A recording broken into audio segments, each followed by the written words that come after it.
बिस्मिल्लाहिर्रहमानिर्रहीम, अस्सलामुअलैकुम, good morning, welcome to सुबह सवेरे पाकिस्तान। मैं हूं हमजा तारड़ और मैं हूं आपके साथ सैयदा इकरा बुखारी। उम्मीद करते हैं हफ्ते का आज पहला दिन है, बहुत ही शानदार गुजरे और पूरा हफ्ता आप लोगों का बड़ा अच्छा गुजरे। तो बहुत अच्छा है, मौसम क्योंकि बहुत अच्छा है तो उम्मीद करते हैं कि आपका सारा दिन और पूरा हफ्ता अच्छा गुजरे। अच्छा, अभी क्योंकि हम आज जब आए थे तो मौसम बहुत अच्छा था, बारिश भी हुई थी। खैर ये सारी चीज़ें तो हो गई ना। अब एक कन्फ्यूजन हमेशा मुझे रहती है और बड़ी क्यूरोसिटी भी होती है। बहुत सारे लोग जो व्हाट्सएप यूज़ कर रहे होते हैं उनको भी क्यूरोसिटी होगी कि कुछ फ्रेंड्स जो होते हैं, ख़ासतौर पर लड़ाई का जब मोमेंट हो रहा था उसमें कोई मैसेजेस करते हैं वो डिलीट कर देते हैं और हम पढ़ नहीं सकते ना उन मैसेजेस को। तो अब एक टेक्नोलॉजी पर नज़र रखने वाले जो माहिरीन हैं उन्होंने एक ऐप जो है वो मुतारिफ़ कराई है, उसका नाम है वॉमर। उसे आप ऐप स्टोर से जाकर डाउनलोड करें। उस ऐप का काम ये है कि जो डिलीट मैसेजेस हैं वो भी अब आप पढ़ सकते हैं, क्योंकि उसके अंदर एक लॉग बन जाता है। उस लॉग में सारे मैसेजेस हैं वो स्टोर हो जाते हैं। तो जो डिलीट मैसेजेस आपके फ्रेंड्स ने भेजे हैं, किसी ने भी भेजे आपको, वो डिलीट कर दिए हैं भेजने के बाद, तो उन मैसेजेस को अब आप उस ऐप के ज़रिए पढ़ सकते हैं। इसके फ़ायदे भी हैं और इसके नुकसानात भी हैं। पहले हम बात कर लेते हैं कि जी कि इसके फ़ायदे क्या हैं। तो फ़ायदा ये होगा कि किसी ने आपको अब्यूज़ किया, उसके बाद उसने मैसेज डिलीट कर लिया, आप स्क्रीनशॉट नहीं ले सके हैं, तो चलें वो तो आप फिर से रिकवर कर लेंगे, आपको पता लग जाएगा। लेकिन इसके नुकसानात बहुत ज़्यादा नहीं है इकरा के। आप जैसे इकरा ने बात की कि लड़ाई के दौरान आप हीट ऑफ द मोमेंट में कोई ऐसी बात कर जाते हैं कि फिर आपको अगले ही लम्हे महसूस होता है यार ये नहीं करनी चाहिए, आप अगले के सीन करने से पहले डिलीट कर देते हैं। अब आपने डिलीट कर दिया, अगले ने देख लिया और फिर अगले ने कहना है कि नहीं ये तो लड़ाइयाँ बढ़नी जाएंगी, लड़ाइयाँ बढ़ जाएंगी। वैसे अच्छा मैं यही कह रही हूँ कि मुझे बहुत ज़्यादा क्यूरोसिटी थी कि गलती से भी तो कर देते हैं मैसेज, गलती से किसी का मैसेज किसी को फॉरवर्ड भी किए कर देते हैं, तो फिर ये भी बड़ा मसला होता है। ख़ासतौर पर कुछ जिस तरह से हम देखते हैं कि हमारी जैसे माएँ हैं ना, उन लोगों को पता नहीं लग रहा होता, वो टच पे इतना ज़्यादा वो इधर से उधर मैसेजेस हो रहे थे तो अक्सर मैसेजेस इधर से उधर चले जाते थे। लेकिन वो जो है हमारे पास एक ऑप्शन होती थी, हम जल्दी से डिलीट कर देते उनके मैसेजेस। पर अब वो जो है वॉमर एक ऐप जो है, व्हाट्सएप को इस ऐप को भी देखना चाहिए कि क्या चीज़ है और क्या ये अब व्हाट्सएप को थोड़ी बहुत तब्दीली करनी चाहिए कि नहीं।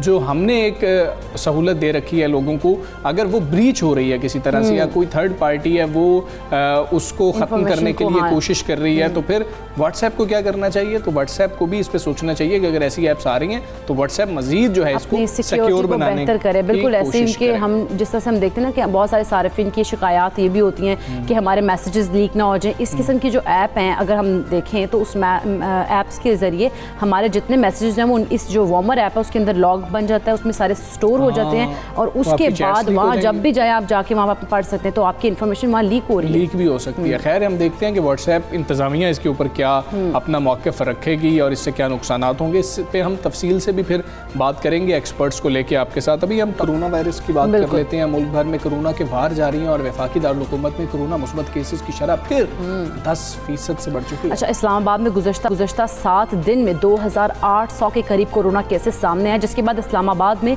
कोरोना से मुतासरा अब तक मजमूई केसेस की तादाद 90,000 से ज़ायद हो गई है। हाँ जी, और कोरोना वायरस पर काबू पाने के लिए जो बनाई गई टीम थी नेशनल, हम देखें NCOC जिसको हम जानते हैं national command and operation centre है, उसको 500 दिन मुकम्मल हो गए। NCOC के सरबराह असद उमर ने ट्विटर पर लिखा है कि NCOC ने कोरोना का मुकाबला करने पर दस्तावेजी फिल्म बनाई है जिसमें कौम की जानिब से कोरोना का मुकाबला करने से मुतालिक तमाम पहलू उजागर किए। अच्छा, अगर उधर सुबह पंजाब की बात कर ले तो एक बड़ा ही ख़तरनाक वहाँ से भी हमें एक चीज़ हुआ है, इंकशाफ हुआ है। आलमी वबा कोरोना वायरस के नए वेरिएंट की मौजूदगी का इंकशाफ हुआ है और vice chancellor university of health sciences के मुताबिक पंजाब में नाइजीरियन वेरिएंट के 2 केसेस सामने आए हैं। अच्छा, अब ये कैसा वेरिएंट है और क्या ये पहली दफ़ा केसेस सामने आए हैं, और ये हम जानने की भी कोशिश करेंगे। मुल्क भर में कोरोना वायरस की चौथी लहर में हम देख रहे हैं कि इजाफा होता चला जा रहा है। बात करेंगे पार्लिमानी सेक्रेटरी बराए डॉक्टर नौशीन आमिद साहिबा हमारे साथ मौजूद हैं।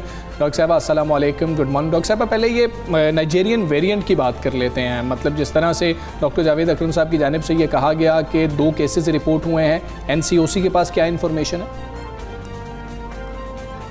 देखिए जी, ये अभी जिस तरह से हम सबको पता है कि जो वायरस है ये उसकी खासियत होती है कि वो अपना फॉर्म जो है वो बड़ी तेज़ी से बदलता रहता है और इसके तरह के मुख्तलिफ वेरिएंट्स जो हैं वो आ भी चुके हैं और मज़ीद फ्यूचर में भी और आ सकते हैं। तो ये कोई अनयूजुअल बात नहीं होती। ये वेरिएंट्स जो होते हैं ये इसका अपनी एक नेचुरल एक वायरस की एक वो होती है कैपेसिटी कि वो अपने आप को मुख्तलिफ फॉर्म्स को वो अपने सर्वाइवल के लिए चेंज करता रहता है जी। तो ये वेरिएंट्स मैं समझती हूँ कि इंशाल्लाह ताला जो वैक्सीन्स हैं उनमें इतनी कैपेबिलिटी है कि वो इन वेरिएंट्स को अगर 100% कोविड होने से बचाती नहीं है तो कम से कम वो उसकी सिवियर डिजीज से ज़रूर बचाती हैं। अभी तक हमारे पास जितना डाटा मौजूद है उसमें हमारे पास यही है कि अगर आप वैक्सीनेटेड हैं तो आपको अगर किसी किस्म का भी वेरिएंट इफेक्ट करता है तो उसकी सिवियरिटी नहीं होती, हॉस्पिटलाइजेशन की ज़रूरत नहीं पड़ती या सिवियर डिजीज़ नहीं होती है जी, माइल्ड सिम्टम्स के साथ और अर्ली रिकवरी होती है। सही। अच्छा डॉक्टर साहब, एनसीओसी के 500 दिन भी मुकम्मल हो चुके हैं और एनसीओसी का कोरोना के खिलाफ जंग में कितना अहम किरदार आप समझती हैं कि था?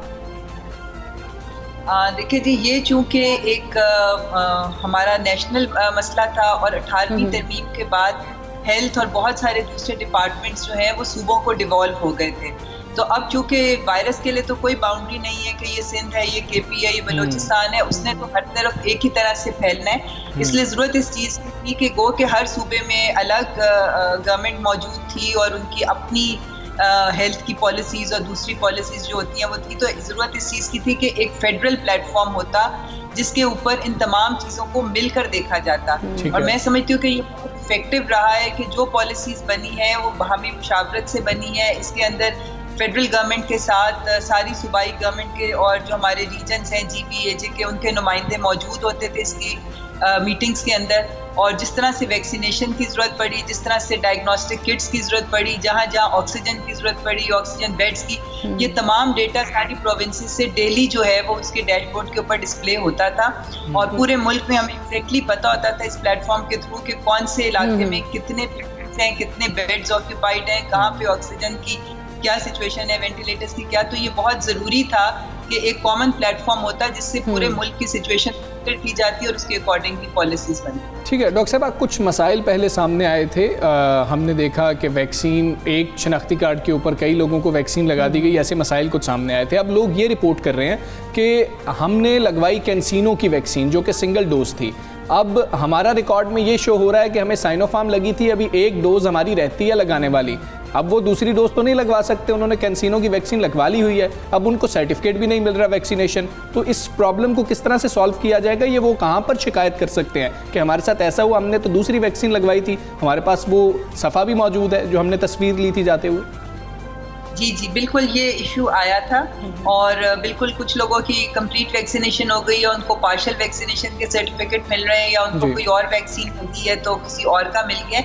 ये डेटा एंट्री में थोड़ी सी प्रॉब्लम्स आई थी और इसको करेक्ट किया जा रहा है और एक ऐसी इनको दिया जा रहा है एक नंबर जहाँ पर ये लोग खुद फ़ोन करके अपना या वो अपना डाटा जिसमें वो फीड कर सकेंगे और उसकी करेक्शन हो जाएगी। तो ये मैकेनिज्म डेवलप हो रहा है, ये इंशाल्लाह ताला ये कुछ दिनों में ये बिल्कुल फाल हो जाएगा और लोग अपनी करेक्शन जो है उस जगह पे रिपोर्ट करके और खुद अपना डाटा फीड करके तो इंशाल्लाह वो कर सकेंगे।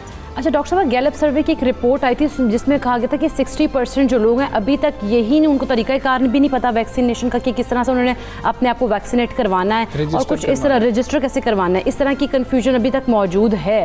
जिस तरह से हम मीडिया भी बहुत किरदार अदा कर रहे हैं और जिस तरह से हम देख रहे हैं कि गवर्नमेंट भी अपने तौर पर काम कर रही है, लेकिन कुछ जिस तरह से 60% की अगर एक तादाद है, बहुत ज़्यादा तादाद है, तो इसको किस तरह से हम एजुकेट कर सकते हैं या गवर्नमेंट इस लेवल पर क्या काम कर रही है?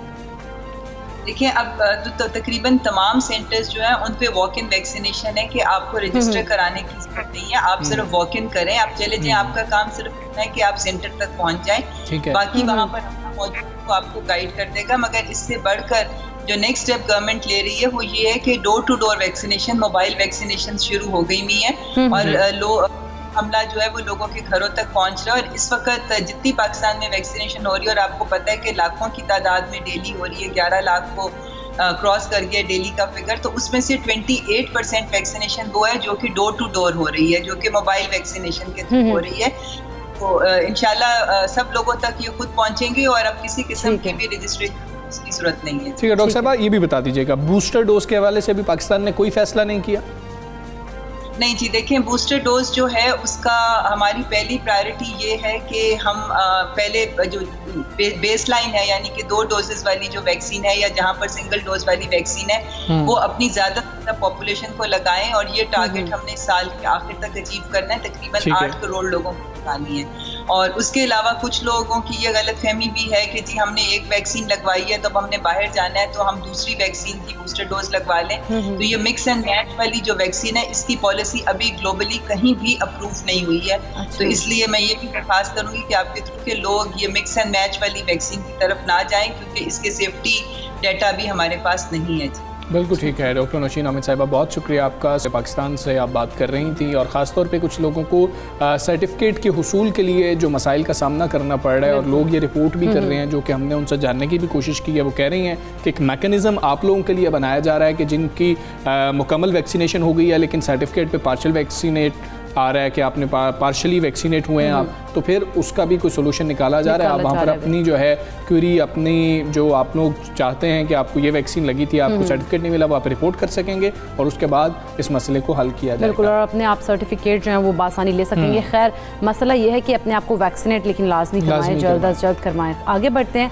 वज़ीर-ए-आज़म इमरान खान ने नौजवानों की हिम्मत और हौसले को बढ़ाने के लिए हमेशा कोई ना कोई पैगाम या वीडियो तो शेयर करते ही रहते हैं वो, लेकिन अब उन्होंने ओलंपिक रेस की एक सबक आमोज वीडियो ट्वीट किया जिसमें हिम्मत ना हारने का पैगाम और मुश्किलात को खातिर ना लाते हुए आगे बढ़ने का जो सबक है उसमें वो छुपा इस वीडियो में। अच्छा, ये रेस आप देखिए कि मतलब आप ये वज़ीर-ए-आज़म साहब की ट्वीट इस वक्त आप देख रहे हैं, साथ ही आपको वो रेस भी दिखाते हैं जिसमें इब्तदा में एक खातून एथलीट दौड़ते हुए उनके साथ ही एथलीट गिरती हैं, इस वजह से वो भी नीचे गिर जाती हैं। लेकिन अब देखें, अब आप दौड़ रहे हैं, आप रेस लगा रहे हैं, तमाम एथलीट्स हैं, तो आप ये सोचते हैं कि अब मैं इनको कैसे दोबारा से मतलब कि इनके करीब भी कैसे पहुँच पाऊँगी, लेकिन वो उठती हैं, दोबारा मुकाबले में शामिल हो जाती हैं और फिर वो अव्वल पोजीशन हासिल करने में कामयाब हो जाती है। कितना ज़्यादा उन्होंने वो हार नहीं मानी है और उन्होंने उनका जो जज्बा था वो बरकरार रहा और उन्होंने दौड़ ऐसी लगाई कि सबको पीछे छोड़ते हुए वो आगे बढ़ी हैं और वो फर्स्ट पोजीशन पर रही हैं। और वज़ीर-ए-आज़म इमरान खान ने वीडियो के कैप्शन में लिखा है कि मैं चाहता हूँ कि हमारे पाकिस्तानी नौजवान ये वीडियो को देखें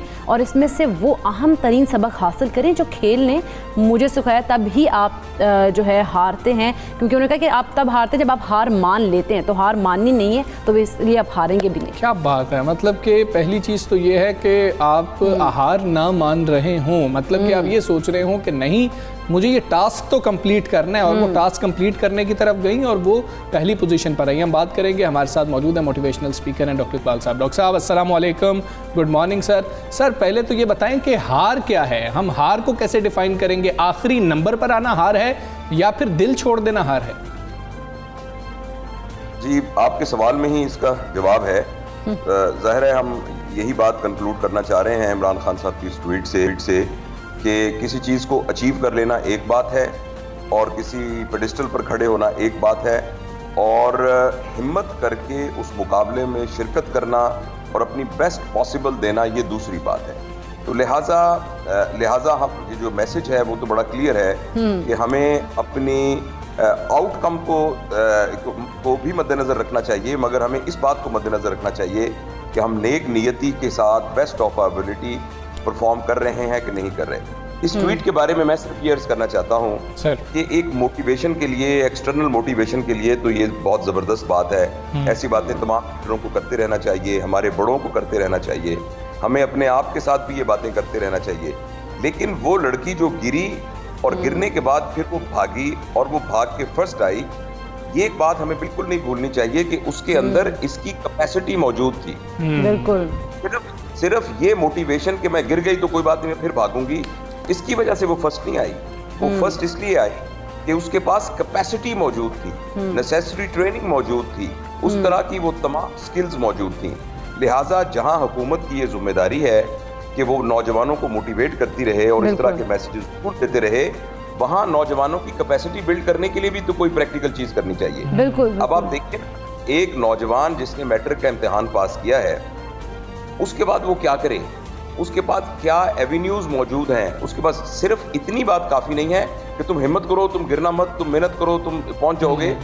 ये एक इनिशियल मोटिवेशन के लिए तो, एक स्टार्ट के लिए तो एक बड़ी जबरदस्त बात है। लेकिन ये बात मैं पहले भी बहुत दफा अर्ज कर चुका हूँ कि हमारी हुकूमत की ये जिम्मेदारी, और या हुकूमत नहीं, तो एटलीस्ट पूरे मुआशरे की ये जिम्मेदारी है, जिसमें एनजीओ भी आ सकती हैं, जिसमें और इदारे भी आ सकते हैं, कि नौजवान जितने भी हम आबादी होती है उसमें 10% लोग तो ऐसे होते हैं जो एक्स्ट्रा ऑर्डिनरी होते हैं, जिनकी अपनी एबिलिटी जबरदस्त होती है, उनको कोई बाहर से मोटिवेट करे ना करे, उन्होंने कोई ना कोई रास्ता निकाल लेना होता है। और 10% ऐसे होते हैं कि जो भी कुछ मौजूद हो वो बेचारे कुछ नहीं कर पाते।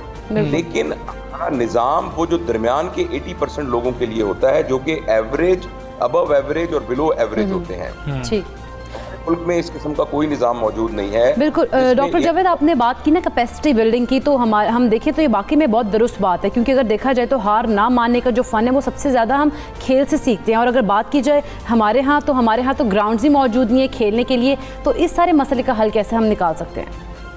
जी, मैं बहुत बहुत शुक्रिया, मैं आपकी इस बात का जवाब देता हूँ। मैं जो बात पहले कर रहा था, अगर आप इजाज़त दें तो मैं जी प्रोफेसर साहब प्लीज़। मैं सिर्फ ये अर्ज करना चाहता हूँ कि जिस वक्त हमारा नौजवान एक बाहर निकलता है ना, तो हमारे मुल्क में एक इदारा होना चाहिए जो पहले भी हुआ करता था, एम्प्लॉयमेंट एक्सचेंज इस नाम का कोई इदारा होता था। हर नौजवान 18 साल की उम्र, जिस दिन 18 साल उसकी बर्थडे हो, वो उस इदारे में एनरोल हो, और पूरे मुल्क के अंदर एक डेटाबेस मौजूद हो कि हमारे मुल्क में इतने नौजवान हैं, उसमें इतने लोग हैं जो एफएससी कर रहे हैं, इतने लोग हैं जो ए लेवल्स कर रहे हैं, इतने लोग हैं जो कुछ नहीं कर रहे हैं, इतने लोगों की ये स्किल्स हैं। और उसके बाद वो इदारा बैठ के उनके लिए पूरा एक प्लान बनाए और एक प्रोग्राम बनाए कि जिसने ए लेवल नहीं किया, जो पढ़ा हुआ नहीं है, जिसको सिर्फ थोड़ा सा मोटर मैकेनिक का काम आता है, उसको कहाँ खपाना है। तो इसकी डिटेल जो है वो हम बाद में डिस्कस कर सकते हैं। तो ये मेरा ये ख्याल है कि हुकूमत को सिर्फ ये मोटिवेट करने के साथ साथ एक ग्राउंड लेवल पर कैपेसिटी बिल्डिंग का भी कोई प्रोग्राम बनाना चाहिए। आपकी जो दूसरा बेटा, जो दूसरी आपने बात की थी ग्राउंड्स की, उस सिलसिले में तो हमें बहुत ही यानी एक शर्मिंदगी होती है। अभी खास तौर पे ओलंपिक्स हुई हैं, तो हमारे वो दो जो हैं, वो जो बॉडी बिल्डर और वो जो वेट लिफ्टर और बच्चा वो जो थ्रो, जिसने वो जेवलिन थ्रो वाला बच्चा था, जो कि अपने सर पर 5वें नंबर पर पहुंचे हैं। और मैं उनको बहुत शुक्रिया अदा करता हूँ कि एटलीस्ट खबरों में तो वो आए ना। लेकिन हमारे यहाँ एक ओलंपिक कमेटी मौजूद है, 17 साल से गवर्नमेंट पड़ी है, वो कुछ भी नहीं करती। तो हम ऑडिट क्यों नहीं करते? एक डॉक्टर 17 साल से एक अस्पताल में जा ही नहीं रहा, उसने एक मरीज नहीं देखा, तो वो किस बात की तनख्वाह दे रहा है?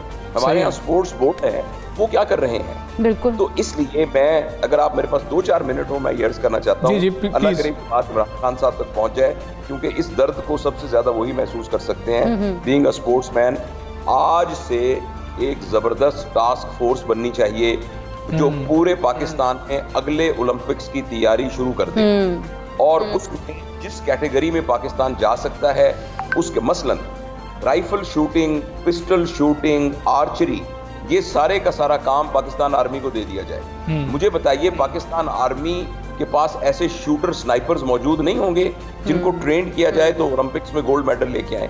स्विमर्स तैयार करने का सारा काम पाकिस्तान नेवी को दे दिया जाए। जो गुजरांवाला और लाहौर में अखाड़े हैं, उन सारों को इकट्ठा करके हर कैटेगरी में उन्हें कहा जाए, 4 साल आपके पास हैं, बताइए आपको कितने फंड चाहिए, बताइए कितना आपको इंटरनेशनल ट्यूटर चाहिए। उन अखाड़ों के जुम्मे लगाया जाए कि हमें नहीं पता, हमें हर सूरत चाहिए मेडल, और आप बच्चे देखिए करें। हॉकी फेडरेशन डेड पड़ी हुई है। हमारे बहावलपुर में समीउल्लाह साहब हैं, जो हॉकी के पाकिस्तान के फ्लाइंग, वो पर्सनल फ्रेंड हैं, बड़े भाइयों की तरह मुझे वो हैं, मेरे अजीज। वो मुझे एक दफा कह रहे थे कि यार मैं तो पीटीआई के अंदर हूँ, और मुझसे ये कहा भी क्या था कि हम हॉकी फेडरेशन, मैं बगैर तनख्वाह के हॉकी फेडरेशन को लेने को तैयार हूँ, बगैर ओहदे के तैयार हूँ। इस तरह के लोग मौजूद हैं। आज से हमें ओलंपिक्स की तैयारी करनी चाहिए। दूसरी बात यह है कि किसी स्कूल को रजिस्ट्रेशन नहीं देनी चाहिए, चाहे वो प्राइवेट स्कूल हो चाहे सरकारी, जिसके अंदर मेजर 10 गेम्स के लिए ग्राउंड्स मौजूद ना हो, फिजिकल इंस्ट्रक्टर मौजूद ना हो, जिसके अंदर पूरी फैसिलिटी मौजूद ना हो, football, cricket, hockey, badminton, basketball, gymnastics के उस सारों की। तो स्कूलों में सब उसको स्कूल को रजिस्ट्रेशन ही नहीं मिलनी चाहिए जिस स्कूल में ये स्पोर्ट्स का निज़ाम ना होना चाहिए। और ऐसी बहुत सी बातें हैं जो हम कर सकते हैं। सिर्फ गुजारिश आखिरी ये है कि आज से हमें अगले ओलंपिक्स की तैयारी करनी चाहिए। I have no doubt in my mind कि भाई हमारे यहाँ आर्चर्स नहीं, निशानेबाज नहीं तैयार हो सकते, उम्र नहीं तैयार हो सकते। बिल्कुल ठीक है प्रोफेसर साहब, आपने कैपेसिटी की बात की थी। अब हम एक शख्स को बिल्कुल बात वही है, गहरे पानी में फेंक दें और कहें कि नहीं नहीं तुम इससे बाहर निकल आओगे, तो उसको पहले तैराकी सिखाना भी बहुत ज़्यादा ज़रूरी है। हमने भारतीय नीरज चोपड़ा को देखा जिन्होंने गोल्ड लिया, सर उन्होंने जैसे ही थ्रो किया उन्होंने देखा ही नहीं कि मेरा ये किस तरफ जाएगी थ्रो, उन्होंने पीछे मुड़ के हाथ खड़े कर दिए कि उनको पता था कि ये क्रॉस कर गई है, मैंने थ्रो ही ऐसे किया है। तो ये वो कैपेसिटी है, और ये खुद एतमादी तो तभी आती है जब इंसान को सारी सहूलियात मिली हों। देखो बेटा, इसके पीछे साल हा साल की मेहनत लगी हुई होगी। ये जो बच्चा है ना, ये मैं उसको थोड़ा सा पर्सनली जानता हूँ। हमारा एक दोस्त है इरफान भट्ट, वो उसका शागिर्द है, वो जिसने ये जो वेट लिफ्टिंग में किया है जी। वो बताता है कि कोई रिसोर्सेज नहीं थे, बिल्कुल अपने यानी घर के बाहर एक जगह पर छोटा सा जिम बना के वो बेचारा वेट लिफ्ट करता था और एक्सरसाइज करता था। तो उसके कोई रिसोर्सेज नहीं थे, इसके बावजूद उसमें इतना पोटेंशियल था कि वो कम से कम कम्पीट करके वहां 5वें नंबर पर तो पहुंचा। लेकिन एक सिंपल सा एक सवाल है, पाकिस्तान की ओलंपिक्स कमेटी क्या करती है? उसने पिछले 17 साल क्या किया है? लेकिन आपकी डबल रोटी, आपकी बेकरी की एक दुकान है, आपने एक बिस्किट भी आज तक नहीं बनाया। आपकी किस बात की बेकरी की दुकान है? तो इस बात को सीरियसली क्यों नहीं लिया जा रहा? जो इसके रिस्पॉन्सिबल है उनको क्यों नहीं किया जा? स्पोर्ट्स बोर्ड क्या कर रहा है?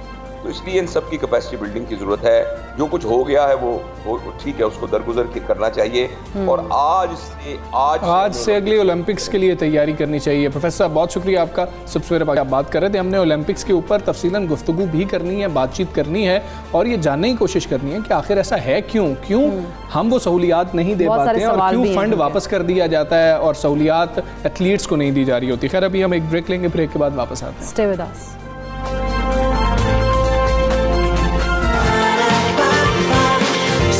सवेरे पाकिस्तान,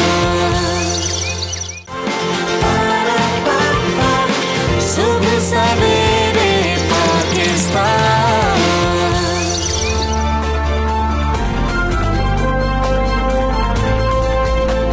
वेलकम बैक टू सुबह सवेरे पाकिस्तान। नाज़रीन, ख़वातीन हमारे मुआशरे का एक लाजमी और काबिल एहतराम किरदार हैं। मारूफ गुलकार जवाद अहमद साहब ने अपने नए गाने में औरत की अजमत को सलाम पेश करके कौम को एक बार फिर से अच्छा पैगाम दिया है। अच्छा, जवाद अहमद साहब ने इस नगमे में कहा है कि औरत माँ भी है तो यही औरत बीवी भी तो है, यही औरत बहन भी है तो बेटी भी है। मतलब हम जिस तरह से भी देखें, और हम औरत के जब किरदार की बात कर रहे होते हैं, औरत की अजमत की बात कर रहे होते हैं, तो हमें हर चीज़ का ख्याल रखना चाहिए। और देखें, अब एक बड़ी सिंपल सी बात है जो अक्सर होती है, वो ये होती है कि हम अपनी बच्चियों को, कुछ लोगों की हम बात कर रहे हैं, डॉक्टर नहीं बनाना चाहते हैं, लेकिन हमें अपनी बीवी के लिए, अपनी माँ के लिए, अपनी बेटी के लिए फीमेल डॉक्टर की, लेडी डॉक्टर की ज़रूरत होती है। तो फिर हम ये क्यों नहीं चाह रहे होते हैं? हर हाल में अगर हम औरत की बात करें तो इंसान की इज्जत और इस माशरे की बका औरत से ही है। जवाद अहमद साहब ने अपने गाए हुए खुसूसी गाने में ये कहा है कि अगर यही हमारी माएँ, बहनें, बेटियां और बीवियां ही हमारे हाथों से महफूज नहीं तो फिर हम इंसान ही नहीं हैं। उन्होंने ये भी पैगाम दिया है कि इनको पढ़ाना चाहिए, माशरे की बेहतरी के लिए आगे आना चाहिए, और अगर इनको हिरासा किया जाए तो फिर कैसे हम अपने आप को बदल सकते हैं? ये एक बहुत बड़ा सवाल है। देखें, हम कैसे पढ़ने से रोक सकते हैं, हम कैसे आगे जाने से रोक सकते हैं। हर शख्स का, हम मर्द की बात करें या औरत की बात करें, उसका इस सोसाइटी के लिए एक अपना किरदार है और उसने वो किरदार अदा करना है। किसी को हम कैसे रोक सकते हैं कि आप ये किरदार अदा ना करें, या फिर आप अपना किरदार ठीक से अदा नहीं कर रहे हैं या कर रही हैं? ख़ास तौर पर ख़वातीन के हवाले से ये मसाइल ज़्यादा आ रहे होते हैं और आज़ाद ख़वातीन आज भी नहीं हैं। ये बात हमें तस्लीम करना सबसे पहले ज़रूरी है। अच्छा, इस गाने को बनाने का, ये नगमे को बनाने का मकसद क्या था, क्या सोचती, हम यही जान लेते हैं। हमारे साथ ही मौजूद है मारूफ जवाद अहमद साहब, सरबरा बराबरी पार्टी भी हैं। अस्सलाम वालेकुम, गुड मॉर्निंग। जवाद साहब, पहले तो ये बताएं कि ये सोच क्या थी इस नगमे को बनाने के पीछे? क्या ख्याल आया कि आपने ये गाना बनाया और किस तरह से आप लेके इसको चले? मकसद क्या था? अच्छा देखें, पहली बात तो ये है कि अपनी माएँ, बहनें, बेटियाँ, बीवियाँ जो हैं घरों में जो होती हैं, वो तो हर एक को अजीज़ होती हैं, लोग तहफ़्फ़ुज़ उनको देते हैं। बिल्कुल। लेकिन असल बात यह है कि दो मामलात के अंदर आपको तमाम लोगों की माएँ, बहनें, बेटियाँ, बीवियाँ जो हैं उनका ख्याल रखना है। और इसके अलावा भी जो भी रोल्स हैं, कॉलीग्स भी हैं, कोई दोस्त भी हैं, बहुत से लोग जो हैं वो मखलूत तालीम भी हासिल करते हैं, मखलूत काम होता है, आप दोनों भी इकट्ठे बैठे। तो हमें दूसरों का ख्याल रखना है दो वाले से, एक तहफ़्फ़ुज़ के हवाले से, सिर्फ अपने घर की औरतों का नहीं, बाकी लोगों के घर के भी औरतों का तहफ़्फ़ुज़, उनका तो अगर हमारे अंदर ये रिस्पेक्ट आ जाए कि हमने उस महफूज रखना है उनको। देखें लोग मोहब्बतें भी करते हैं, शादियां भी होती हैं, सब होता है, लेकिन इस मामले में आपने किसी की माँ बहन बेटी बीवी कोई भी जो भी रिश्ता है उसको उसी तरह देखना है तहफ़्फ़ुज़ के मामले में जिस तरह अपने घर वाली औरतों को देखते हैं। एक तो ये बात, दूसरा ये कि आपने उनको पढ़ने और काम करने से नहीं रोकना। दुनिया में जो चाइना जो है मिसाल के तौर पे काम की हम बात करते हैं ना, काम की बात करें तो चाइना में इस वक्त औरतें और मर्द एक जैसा काम करते हैं, मतलब सब काम करते हैं। तो आप उसकी इकॉनमी देख लें इस वक्त, आप ये कर ही नहीं सकते कि दुनिया के अंदर आप औरतों को घर में बिठा दें और आप कहें जी कि आपका मुल्क जो है वो तरक्की याफ्ता हो जाएगा, तो सारे इस प्रिंसिपल पे अमल करें, तो वो तो कर नहीं रहे, तो अब लेवल प्लेइंग फील्ड तो है नहीं। तो ये हो नहीं सकता कि औरतें बाहर ना निकलें, काम ना करें, मैशत में उनका हिस्सा होगा हर सूरत में, तो और इक्वालिटी के ऊपर होगा, तो फिर कहीं जाके ये माशरा बाकायदा एक तरक्की याफ्ता माशरा बनेगा। अच्छा, ये जो मामला है ना जो मैं आजकल पाकिस्तान में देख रहा हूँ, यहाँ पे सकाफत और फिर मज़हब के भी उन पहलुओं के ऊपर जहाँ पे हमारे अपने अपने घरों में अपने अपने तरीके से चीज़ें देखते हैं। अगर आप भाटी गेट में देखेंगे तो औरत और तरह है, डिफेंस में और तरह है, गुलबर्ग में और तरह है, कराची में लांडी में और तरह है, नाज़माबाद में और तरह है, उधर भी गुलशन में, उधर डिफेंस में और तरह।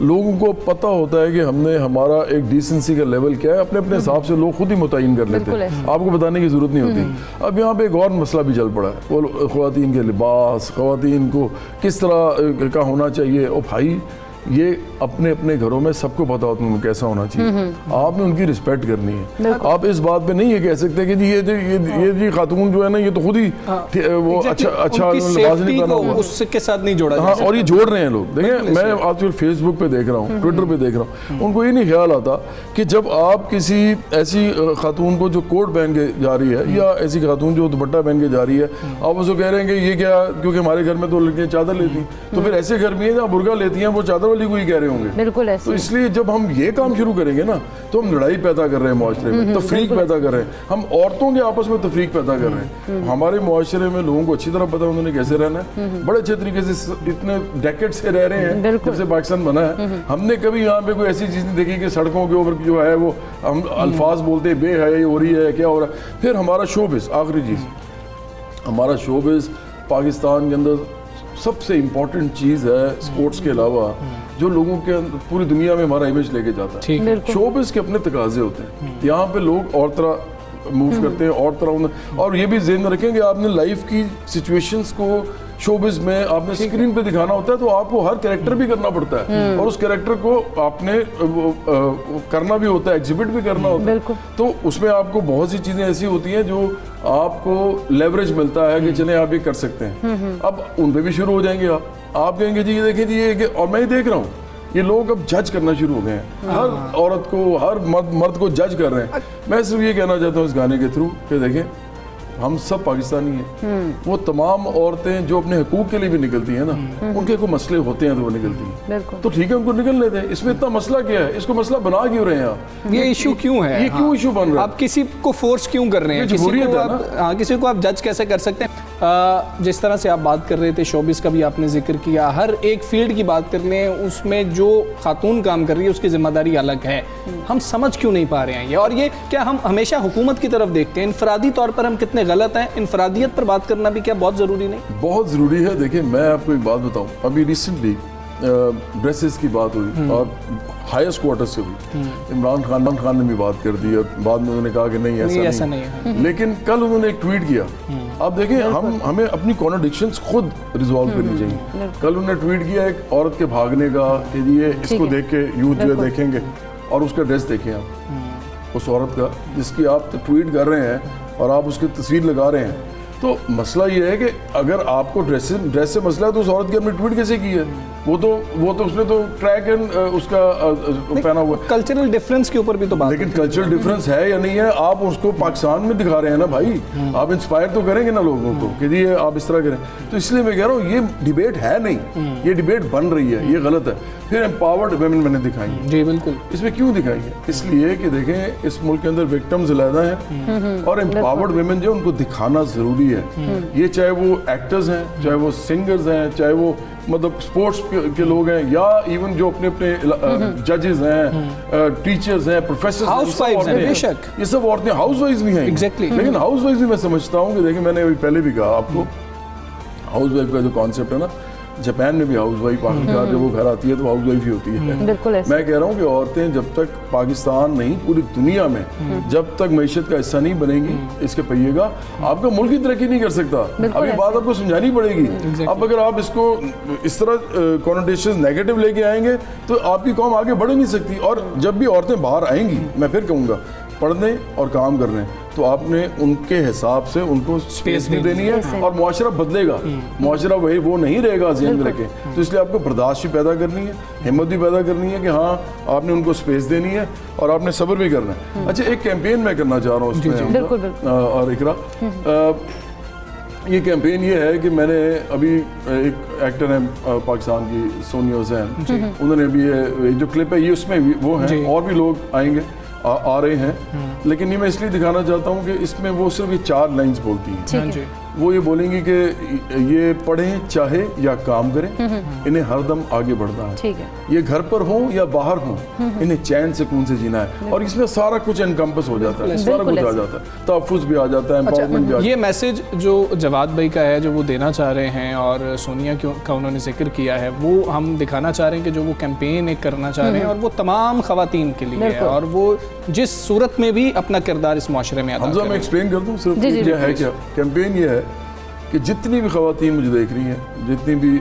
औरतें हैं, बच्चियां हैं, लड़कियां हैं, वो सब अपने अपने फेसबुक, ट्विटर, जहाँ जहाँ पर कर सके, इंस्टाग्राम, वो उस पर अपना यही 4 लाइंस बोलें कैमरे के सामने। वो तो लोग रोज़ टिकटॉक बनाते हैं, पता नहीं क्या क्या करते हैं, नौजवान तो कर रहे हैं, वो बनाएं और ये 4 लाइंस बोलें सिर्फ, जो मैंने भाई बोली हैं कि ये पढ़ें चाहे या काम करें, इन्हें हरदम आगे बढ़ना है, ये घर पर हो या बाहर हो, इन्हें चैन सुकून से जीना है। साथ ही मेरा वो क्लिप लग जाएगा और ये कैंपेन बन जाएगी, एक मूवमेंट बन जाएगी, तहरीक बन जाएगी कि औरतों को इस मुआशरे में हमने पहले भी अच्छी स्पेस दी है, लेकिन हमें दिल बड़ा करना है और इनको और स्पेस देनी है। मतलब कि फजूलियात के ऊपर बहस नहीं करनी है, कम अज़ कम हमें ये देखना है। अच्छा जवाद भाई, बातें ये सब हैं, लेकिन हम ये भी तो देख रहे हैं कि दोनों तरफ से गलत तरीके से बहस शुरू हो जाती है। हम दोनों साइड्स की बात करते हैं, हम एतदाल पसंद दोनों साइड्स पर क्यों नहीं हो सकते हैं?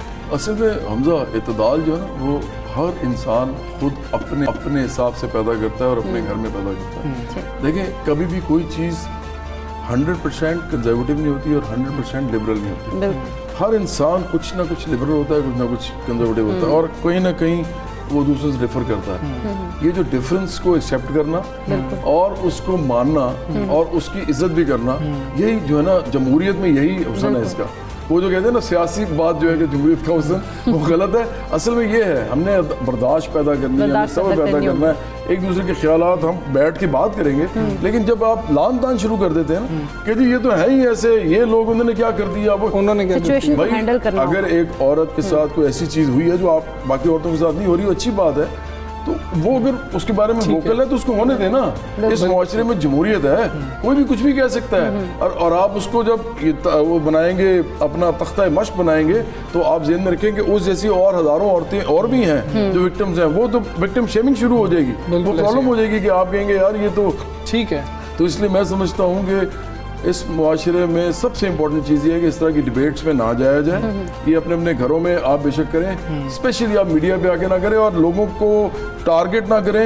ये सब पाकिस्तानी औरतें हैं, सब पाकिस्तान की औरतें हैं, ये हमारी औरतें हैं, हमारे घरों की औरतें हैं। वो डिफरेंट डिफरेंट तरीके से सोचती हैं, कोई बाहर से पढ़ के आई है, कोई यहाँ पढ़ती है, कोई मदरसे में पढ़ती है, कोई ओवरऑल जो हमने ये कि ख़वातीन को इज्जत देनी है, रिस्पेक्ट देनी है और उनको स्पेस भी देनी है, और उनकी डाइवर्सिटी के साथ, उनकी वैरायटी के साथ और उनके डिफरेंसेस के साथ। बिल्कुल ठीक है जवाद भाई, बहुत शुक्रिया आपका। सबसे बड़ा हिस्सा बने, बड़ा ये अहम मौजू है जिस हवाले से आप काम करें, बड़ी अहम कॉज है। और हम चाहेंगे कि ये मैसेज सब तक पहुंच सके और ये हमें कामयाबी भी मिले और हम एक एतदाल पसंद मुआशरा तश्कील दे सके। जवाद भी बहुत शुक्रिया आपका एक बार फिर। अच्छा, हम इसी दौरान और पहले भी कुछ ओलंपिक के हवाले से बात कर रहे थे। अरशद नदीम की नाकामी के बाद पाकिस्तान का ओलंपिक मेडल जो जीतने का ख्वाब था, हमने 29 साल इंतज़ार के बाद देखा था, वो पूरा नहीं हो सका, लेकिन कई सवालात छोड़ गया है। और वो सवालात ये हैं कि क्यों पाकिस्तान ये नहीं कर पा रहा, इतना बड़ा टैलेंट पाकिस्तान में मौजूद है। बिल्कुल, अरशद नदीम जो है पाकिस्तान के पहले वो कह रहे हैं कि एथलीट थे जो कि उनका 5th पोजीशन पे वो रहे, बाकायदा तौर पर उन्होंने क्वालिफाई किया था, बिल्कुल क्वालिफाई किया, 5th पोजीशन उन्होंने हासिल की। लेकिन हम लोगों ने उनको बहुत ज़्यादा जो एक तो हम लोगों ने किया ना, अप्रिशिएट तो किया, लेकिन हमने ये देखने, क्योंकि बहुत सारे सवालात उठ रहे हैं कि हमारा जो है एक भी एथलीट ऐसा नहीं कि जो कोई मेडल लेके आ सका हो, क्योंकि ब्रॉन्ज ही ले आए, हम वो नहीं लेके आ सके। एक डिबेट चल पड़ी है और लोग सवाल कर रहे हैं आखिर कहाँ पर जो है ना वो इस तरह की गलतियाँ थी, कोताहियाँ थी जो कि हम लोग नहीं जीत सके तमगा। इकरा, मामला ये तो है ही है, साथ ये है कि हमारे पास टैलेंट की तो कमी नहीं है, बिल्कुल टैलेंट की कमी नहीं है। और फिर हम सहूलियात की बात करें तो बाकी ममालिक के एथलीट्स जिन सहूलियात के बाद कम्पीट कर रहे थे और पाकिस्तानी खिलाड़ी उन सहूलियात से फ़ायदा नहीं उठा सके, उनको तो सहूलियात नहीं थी। कोई स्कूल में जो है जब स्कूल टाइम ख़त्म हो जाता था वहाँ पर अपने ही तरीके से किसी तरह वेट लिफ्टिंग की प्रैक्टिस कर रहा है, तो कोई बिल्कुल ऐसे ये प्रैक्टिस ग्राउंड्स भी मौजूद नहीं है। जिसमें हम स्कूल की बात करें, इस किस्म की जगहों पर जाके मतलब वो जो है इन लोगों ने मेहनत की और प्रैक्टिस की और उसके बाद ये देख ली कि परफॉर्मेंस कितनी ज़बरदस्त है, यानी कि पोटेंशियल है हमारे पाकिस्तान में। अच्छा, सदर एथलेटिक्स फेडरेशन ऑफ पाकिस्तान अकरम साई साहब हमारे साथ मौजूद हैं। साई साहब अस्सलाम वालेकुम। ऐसा बहुत ज़्यादा डिबेट हो रही है कि पाकिस्तान में टैलेंट बहुत ज़्यादा मौजूद है, लेकिन ओलंपिक्स में पाकिस्तान का मेडल नहीं आ रहा। बुनियादी वजह आप क्या समझते हैं? बिस्मिल्लाहिर्रहमानिर्रहीम। वजूहात तो बहुत सारी हैं, लेकिन एक बहुत बुनियादी वजह यह है कि जब तक आरिफ हसन साहब जो कि POA के प्रेसिडेंट हैं पिछले 18 साल से, और इसी तरह के इनके साथ एक सेक्रेटरी हैं, जब तक ये रहेंगे पाकिस्तान का कोई मेडल नहीं आ सकता। मैं लिख के दे सकता हूँ। ठीक है, नहीं तो मतलब कि सिर्फ ये उनकी वजह से है, सबसे बुनियादी वजह है, इन सिर्फ उनकी वजह से है, बाकी कोई और ऐसी चीज़ें नहीं है। ये मैंने आपसे कहा, आपने अगर मेरा सेंटेंस गौर से सुना हो कि वजूहात बहुत सी हैं। आपने बुनियादी वजह पूछी, मैंने आपको बुनियादी वजह बताई है। जी।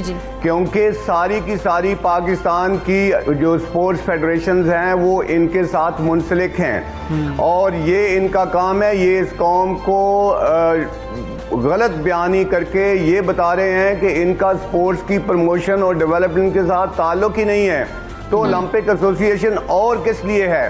फिर ये आपको पढ़ के सुनाते हैं सिर्फ एक सेंटेंस पूरे IOC के चार्टर का, जो कि कोई मेरा ख्याल में बहुत लंबे चौड़ा वो है, उसको अगर किसी कोई पढ़े, ये आपको पढ़ के सुनाते हैं कि हम ओलंपिक मूवमेंट को सिर्फ आगे करने के लिए, प्रमोट करने के लिए बैठे हैं। ओलंपिक मूवमेंट क्या है? ओलंपिक मूवमेंट ये है कि आप अपनी फेडरेशन जो हैं उनको, जो काम करने वाली हैं, उनको सस्पेंड करें, उनको डिसएफिलिएट करें। ओलंपिक मूवमेंट ये है कि आप खुद से अपना ही इलेक्शन कमीशन 4 साल के बाद बना के, अपने इलेक्शन रूल्स बना के, अपनी ही पैरेलल फेडरेशन बना के, अपने ही इंडिविजुअल मेंबर्स बना के, उनके वोट लेके, तो आप उनको IOC को बताएं कि मैं इलेक्ट हो गया हूँ। ये कौन सी ओलंपिक मूवमेंट कहती है? खुदा के लिए मैं इस्तदा करता हूँ अपने लोगों से, जो पढ़े लिखे हैं, जो नहीं पढ़े लिखे वो तो ठीक है, इनको जो पढ़े लिखे हैं वो IOC चार्टर को पढ़ें और देखें कि वो तो प्रमोशन और सपोर्ट चाहते हैं सारी दुनिया में। वो ये तो नहीं चाहते कि जो वो पैसे देते हैं IOC और OCA वाले, वो सिर्फ ओलंपिक एसोसिएशन के जो 2-4 ओहदेदार हैं वो हड़प कर जाएं और वो बोले प्रमोशन डेवलपमेंट के साथ तो हमारा ताल्लुक ही नहीं है। और फिर सिर्फ ये नहीं है कि ये खुद कुछ कर नहीं रहे, मैं जो आपको सेंटेंस बोला ना, ये किसी को करने भी नहीं दे रहे। एथलेटिक्स फेडरेशन ऑफ पाकिस्तान जो इस वक्त ओलंपिक्स में 5वें नंबर पे पहुंची है, उसको डिसएफिलिएट किया हुआ है, यानी वो इनका हिस्सा नहीं है, इनकी किस्मत में ही नहीं है मेडल। मैं ये कह रहा हूँ, ये 5वीं पोजीशन में भी इनका कोई हिस्सा नहीं है अल्लाह की तरफ से। उस फेडरेशन को निकाला हुआ है जो पाकिस्तान के लिए ओलंपिक्स में पहली दफे पाकिस्तान की तारीख में 1947 से लेके आज तक इस पोजीशन पे पहुंची है, वो इनका हिस्सा नहीं है। आज मैं खुश हूं कि मैं इनका हिस्सा नहीं हूं, ताकि इनके हिस्से में कोई नेक नामी नहीं आ सकती। बिल्कुल ठीक है अकरम साई साहब, बहुत शुक्रिया आपका। सुबह सवेरे पाकिस्तान से आप बात कर, संजीदा मामलात हैं और जिसको हम सेलिब्रेट कर रहे हैं वो कह रहे हैं उसमें भी अगर उस एसोसिएशन का कोई हिस्सा ही नहीं है तो फिर क्या हो सकता है? वज़ीर आज़म साहब को इस मामले को संजीदगी से देखना होगा, ताकि पाकिस्तान 4 साल बाद जब ओलंपिक्स में जा रहा होगा तो हमारे पास काफ़ी टाइम है, हम कोई गोल्ड, कोई ब्रॉन्ज मेडल ही ले आए, चले सिल्वर मेडल ना भी हो, गोल्ड ना हो, तो उसके लिए कोशिश करना होगी। हम यहाँ पे ब्रेक लेने कहीं मत जाइएगा, देखते रहिए सुबह सवेरे पाकिस्तान।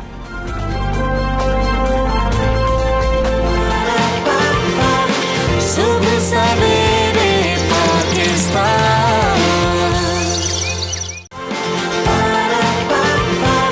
सुबह सवेरे पाकिस्तान। बात करेंगे, सिंध हुकूमत ने सूबे भर में नाफिज लॉकडाउन में नरमी कर दी है और जारी अलामिया के मुताबिक सूबे भर में आज से रात 8 बजे तक कारोबार करने की इजाज़त दी गई। तमाम बाजार, तजारती मराकज़ जुमे और इतवार को बंद रहेंगे। रेस्टोरेंट्स में इंडोर खाने पर पाबंदी बरकरार रहेगी। 24 घंटे टेक अवे, होम डिलीवरी की इजाज़त होगी। खैर, ये सारी सूरत हाल है। बात करेंगे कि इस वक्त हम सूरत हाल सिंध में कोरोना वायरस की देख रहे हैं। क्या जो लॉकडाउन लगाया गया था उससे बेहतरी आई या नहीं आई? डॉक्टर फैसल महमूद साहब हमारे साथ मौजूद हैं। डॉक्टर साहब अस्सलाम वालेकुम, गुड मॉर्निंग। डॉक्टर साहब बताइएगा कि कितनी बेहतरी देखने में आई है जो फैसला सिंध गवर्नमेंट की जानिब से किया गया था और अब नरमियाँ की जा रही हैं? जी वालेकुम सलाम। तो देखें, है ये कि जो एकदम से हमारे रेट्स बिल्कुल वर्टिकल हो गए थे, बहुत तेज़ से बढ़ रहे थे। अब ये देखा गया है कि इस पिछले हफ्ते के अंदर अब थोड़ा सा उसके अंदर कमी थोड़ी सी आई है, मगर ज़्यादा इम्पोर्टेंट ये है कि उसमें एक प्लेटू आई है। उसमें मज़ीद केसेस जिस तेज़ रफ्तार से बढ़ रहे थे वो इतने नहीं बढ़ रहे। अच्छा डॉक्टर साहब, जिस तरह से सख्तियाँ जो लगाई गई थी वो उठा ली गई हैं और नरमियाँ की गई हैं, आप समझते हैं कि इस वक्त जो सिचुएशन है करंट उस लिहाज से ठीक था, सख्तियाँ उठा ली गई हैं, अब नरमियाँ कर दी गई हैं? जी, तो जब ये सख्ती लगाई भी गई थी तो यही प्लान था कि इसको हम सिर्फ 10 दिन के लिए करेंगे, 10 से 14 दिन के लिए, ताकि थोड़ा सा एक ब्रेक लगे। एक दफ़ा ब्रेक लगे तो फिर दोबारा से चीज़ें खुलना शुरू होंगी, मगर उस डिग्री तक नहीं जितना पहले खोली थी, अगर आपको याद पड़ता है, मगर आहिस्ता से खोलेंगे। अच्छा डॉक्टर साहब, ये भी बता दीजिएगा, इस वक्त हमारे हेल्थ सेक्टर पर ख़ास तौर पे सिंध की बात करें और उसमें भी खुसूसी तौर पर हम कराची की बात कर रहे हो, तो कितना प्रेशर है? तो प्रेशर अभी भी है, ऐसा नहीं कि प्रेशर ख़त्म है, मगर अगेन एक दफ़ा एक पेशेंट दाखिल होता है तो उसको छुट्टी होने में देर लगती है, और अगर किसी को आज कोरोना होता है तो वो हस्पताल का रुख अमूमन दूसरे हफ्ते में करता है। तो इवन दो हमारे नए केसेस की शरह में थोड़ी सी कमी आना शुरू हुई है, हमारे हॉस्पिटल में अभी तक काफ़ी दबाव है। अच्छा ठीक है डॉक्टर साहब, एक और चीज़ हम आपसे पूछना चाहेंगे, क्योंकि लोग कंफ्यूज्ड हैं कि जब किसी के बारे में वो सुनते हैं कि फ़लाँ शख्स मुकम्मल तौर पर फुली वैक्सीनेटेड था लेकिन वो भी कोरोना वायरस का शिकार हो गया, तो फिर वो कहते हैं फिर हमें क्या ज़रूरत है वैक्सीन लगवाने की। बुनियादी फ़र्क हम बार बार जानना चाह रहे होते हैं कि क्या है। जो वैक्सीनेटेड शख्स है उसको जब कोरोना वायरस होता है उसमें, और जो शख्स वैक्सीनेटेड नहीं है उसको जब कोरोना वायरस होता है। बिल्कुल, तो एक पहली चीज़ ये कि ये जो वैक्सीन्स हैं इनकी सबसे ख़ास बात ये कि शायद इन्फेक्शन से ना बचाए, इन्फेक्शन फिर भी हो सकता है आपको, मगर जब इन्फेक्शन होता है तो उसकी शिद्दत में कमी आती है। और ये हमने काफ़ी दफ़ा देखा है कि ऐसे पेशेंट आए जो कि फुली वैक्सीनेटेड हैं, जिनकी उसूलन तो तबीयत बहुत ख़राब होनी चाहिए थी, उनकी एज ज़्यादा है, उनको कैंसर है, उनको डायबिटीज़ है, मगर उनको बस हल्का फुल्का बुखार हुआ ख़त्म हो गया। तो यानी कि वैक्सीन आपको एक्चुअली बुरी बीमारी से बचाता है, that's the main important thing. अच्छा डॉक्टर साहब, फ्रंट लाइन हेल्थ वर्कर्स जो हम देख रहे हैं बहुत ज़्यादा, उनमें भी कोविड अब जो है वो डेल्टा वेरिएंट जिस तरह की बात की जा रही है वो बहुत ज़्यादा रिपोर्ट हो रहा है, इसके लिए क्या इकदाम किए जा रहे हैं, क्योंकि वो तो फुली वैक्सीनेटेड है? ये बहुत मुश्किल सवाल है, क्योंकि इसके अंदर अभी भी थोड़ा डिबेट चल रहा है। पहली चीज़ ये कि जो PPE है, जो हमारे जो एहतियात तदबीर है, वो तो जारी रहने की ज़रूरत है, क्योंकि उसमें भी थोड़ी सी इंटरनली लोगों ने थोड़ा सा उस पर हाथ छोड़ दिया था। आई थिंक थोड़ा सा फटीग हो जाता है, लोग थक जाते हैं कि कब तक करेंगे हम लोग। सेकंड जो आप आई थिंक पूछना चाह रहे हो बूस्टर के बारे में, कि इनको बूस्टर दें कि नहीं दें वैक्सीन का, तो ये थोड़ा सा मुश्किल है। अगर क्योंकि अगर एक तरफ से देखा जाए तो अभी हमारी बहुत बड़ी पॉपुलेशन को वैक्सीन नहीं लगी है, और हम चाह रहे हैं कि वो जल्द से जल्द उनकी वैक्सीनेशन हो जाए, बिकॉज जितने लोग वैक्सीनेट होंगे उतना कम ये वायरस फैलेगा। मगर ऑन द अदर हैंड, और यानी कि हेल्थ केयर वर्कर्स को बूस्टर प्रॉबेबली फ्यूचर में लगाने की जरूरत तो होगी तो सही, मगर at this point I think ज़्यादा फोकस इस बात पर होना चाहिए कि जितने लोगों को वैक्सीन नहीं लगी है वो लोग वैक्सीनेट हो जाएं। अलबत्ता ये ज़रूर है, अगर मेरे पास कोई हेल्थ केयर वर्कर आता है उनके पास बूस्टर लगाने की सलाहियत है, जैसे कि अगर वो बाहर मुल्क जा रहे हैं उनको लगना है या कहीं, तो उनको मना नहीं करता, बिल्कुल वो लगा सकते क्योंकि ये सेफ है।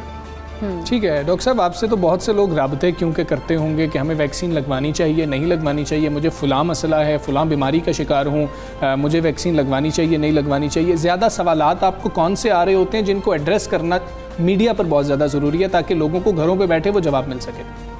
So number 1 is pregnancy. क्या प्रेगनेंसी के अंदर वैक्सीन लग सकती है कि नहीं लग सकती, और इस तरह से वो माएँ जो दूध पिला रही हो वो वैक्सीन लगा सकते नहीं लगा सकते, ये आई थिंक सबसे नंबर 1 आता है। बिल्कुल, और आई थिंक सबसे इम्पोर्टेंट इस बात इसमें ये है कि जो हामला ख़वातीन हैं उनको तो वैक्सीन ख़ास लगानी चाहिए, क्योंकि प्रेगनेंसी के दौरान कोविड के जो कॉम्प्लिकेशन होते हैं वो ज़्यादा होते हैं, यानी कि उनको बचाने की ज़रूरत है। एंड ब्रेस्ट फीडिंग के दौरान अगर वैक्सीन लगाएं तो हम ये तहकीक बताती है कि ये जो एंटीबॉडीज़ हैं ये माँ के दूध में ही पहुँचती हैं और आपके बच्चा भी प्रोटेक्ट होता है उससे, तो यानी कि आपको डबल फ़ायदा होता है अगर आप ब्रेस्ट फीडिंग में वैक्सीन लगाएं। दोनों केस में बिल्कुल सेफ हैं। तो आई थिंक ये नंबर 1 चीज़ है जो कि अक्सर लोग पूछते हैं कि यहाँ पर ये क्वेश्चन ये है कि पाकिस्तान में ऐसी कौन सी वैक्सीन हैं जो लगाई जा सकती हैं हमला ख़वातीन को और वो माएँ जो बच्चों को दूध पिला रही हैं? सारी वैक्सीन जो भी वैक्सीन अवेलेबल है सभी लग सकती है। ठीक है, एट दिस पॉइंट जो वैक्सीन आपको लग जाए वो बेहतर है। ठीक है, पिक एंड चूज़ अभी नहीं हो सकता है, और ख़ास तौर पे हम अभी ये फैसला नहीं कर सकते कि मुझे तो यही वैक्सीन लगवानी है। जो भी वैक्सीन मिल रही है खुदा का शुक्र अदा करें और जाके वैक्सीनेट करवाएं खुद को। डॉक्टर साहब बहुत शुक्रिया आपका, सुबह सवेरे पाकिस्तान से आप रहे थे, और बड़ी अहम चीज़ है ये। कई क्वेश्चन हैं जो बहुत सारे क्वेश्चन तो हमसे भी लोग पूछ रहे होते हैं कि इस किस्म के जो है हमारे एक्सपर्ट्स क्या कह रहे हैं, ऐसे एक्सपर्ट्स क्या कह रहे हैं इस बारे में, ज़रा हमें बता दें। कोई नहीं सुन सकता है, कोई ऐसी किसी ने कोई मिस कर दिया कोई प्रोग्राम वगैरह, तो लोगों को बहुत ज़्यादा कन्फ्यूजन है इस चीज़ के हवाले से। तो अब जो है वो कन्फ्यूजन डॉक्टर ने दूर कर दी, सारी वैक्सीन जो है वो लगवा सकते हैं आप लोग, और लगवा सकते हैं। और ख़ास तौर पर हम प्रेग्नेंट लेडीज़ की बात करें, वो वैक्सीन लगवा सकती हैं। डॉक्टर साहब ये कह रहे हैं कि उनके लिए बहुत ज़्यादा ज़रूरी है कि वो खुद को वैक्सीनेट करवाएं, और बेहतर है कि आप लोग खुद को वैक्सीनेट करवाएं। फिर फीडिंग मदर्स जो हैं वो भी खुद को वैक्सीन लगवाएं, और जिस तरह से बच्चे के हवाले से कहा जाता है कि बच्चे पर कोई असरात तो नहीं होते, तो वो बेहतर है माँ के लिए भी और बेबी के लिए दोनों के लिए ही सेफ है। दो फ़ायदे हो रहे हैं, डबल फ़ायदे हो रहे हैं आपको एक बंदे को वैक्सीन लगवाने से। अच्छा चलें हम थोड़ी सी कुछ म्यूज़िक की बात कर लेते हैं, मतलब म्यूज़िक की क्या, इंस्ट्रूमेंट्स की बात कर लेते हैं ना। नई मौसीकी और जदीद आलात मौसीकी जो हैं उनके बायस ग्रामोफोन की बात की जाए ना, गीत सुनने का रिवाज अब पुराना हो चुका है। बिल्कुल, लेकिन लोधरा में आज भी एक बुजुर्ग जो हैं वो ग्रामोफोन की मदद से म्यूज़िक सुनते हैं। उन बुजुर्ग से हम आपको मिलवाएंगे। नुमाइंदा 92 न्यूज़ मियाँ ज़हूर ने एक प्यार किया उसमें। दौरे जदीद में भले नए आलाते मौसीकी आ चुके हैं, मगर ग्रामोफोन की मदद से मौसीकी सुनने वाले आज भी कुछ लोग मौजूद हैं। इन्हीं लोगों में से एक लोधरा के ये बुजुर्ग हाजी मुश्ताक भुट्टा भी हैं। तकरीबन मुझे 60 साल हो गए हैं पुरानी मौसीकी सुनते और बहुत अच्छी लगती है, और हमारे हमसाए जो वो भी बड़े शौक से सुनते हैं पुराने लोग। इस बुजुर्ग के अबाव अजदाद क्या में पाकिस्तान से कबल इसी ग्रामोफोन और दीगर आलात की मदद से म्यूजिक सुनते थे। इन्होंने अपने बुजुर्गों की ये निशानी अभी तक संभाल कर रखी हुई है। मौसीकी से मोहब्बत रखने वाले अफराद दूर दराज से इस बुजुर्ग के पास आते हैं और पुराने म्यूजिक से खूब महजूज होते हैं। कैमरा टीम के साथ मियाँ ज़हूर, 92 न्यूज़ लोधरा। क्या बेहतरीन रिपोर्ट तैयार की थी। अच्छा इकरा मुझे बताओ कि तुमने कभी सुना है इस तरह से म्यूजिक? अच्छा वैसे मैंने कभी भी नहीं सुना। मैंने भी कभी नहीं सुना, मैंने सिर्फ फिल्मों में सुना है। पुरानी फिल्मों के अंदर वो जो दिखाते थे कि जी इस तरह से गाना शुरू हो गया, और यार जो खूबसूरत सी रिपोर्ट हमें तैयार करके भेजी थी मियाँ ज़हूर ने। और क्या बात है, अब मुझे थोड़ा सा हो रहा है कि असल में भी सुनना चाहिए। बाबा जी के पास बड़े मजे की थी, कलेक्शन बहुत मजे की थी। खैर हम आगे चलते हैं, और बड़ा ही अहम इशू है। अहम इशू यह है कि हमारा बच्चा हमारे कंट्रोल में होना चाहिए, लेकिन वो कैसे होना चाहिए ये हमें आज तक समझ नहीं आ पा रहा है। और हम कहते हैं कि जब हम बच्चे को गुस्से से कुछ बोलते हैं या चीख कर आवाज दे रहे होते हैं तो हमारी फौरी बात सुन लेता है, उधर रुक जाता है। हमें उधर लग रहा होता है कि जी कि हमने पता नहीं माइलस्टोन अचीव कर लिया। हम खुश होते हैं कि यार हमसे डर गया बच्चा, तो अब रुक गया, अभी ये हरकत उल्टी जो है वो नहीं करेगा। तो अब एक रिसर्च चाहिए, और जिस तरह से जो माएँ बच्चों पे चीखती चिल्लाती हैं घरों में, क्योंकि मामूल है हमारा, तो एक रिसर्च चाहिए। उसके मुताबिक कहा गया कि ये जो चीज़ है ये ख़तरनाक है, बच्चों के फ्यूचर जो है ना उसके ऊपर ये असरात खुद एतमादी के ऊपर। और बच्चे जो है ना वो इस तरह से उनको जो आप कह लें कि मुस्तकबिल में उनके दिमाग पर ये जो असरात छोड़ देंगे चीखने चिल्लाने के, और वो जो है वो उस तरह से कॉन्फिडेंट नहीं रहेंगे माशरे में। उम्र भर के लिए उस बच्चे की शख्सियत को ये एक चीज़ मुतासिर कर सकती है कि माँ बाप बच्चे से ऊंची बात कर रहे हों, उसको डरा रहे हों, चीख कर उसको डांट कर। बेजा डांटना नहीं चाहिए बच्चे को समझाना चाहिए। बच्चे के बोलने की सलाहियत तक मुतासिर हो सकती है। आप ये कितना मतलब है कि उसके बोलने तक की जो सलाहियत है वो इस तरह पैदा हो जाती है। हाँ, और वो अपना एतमाद खो बैठते इस तरह से।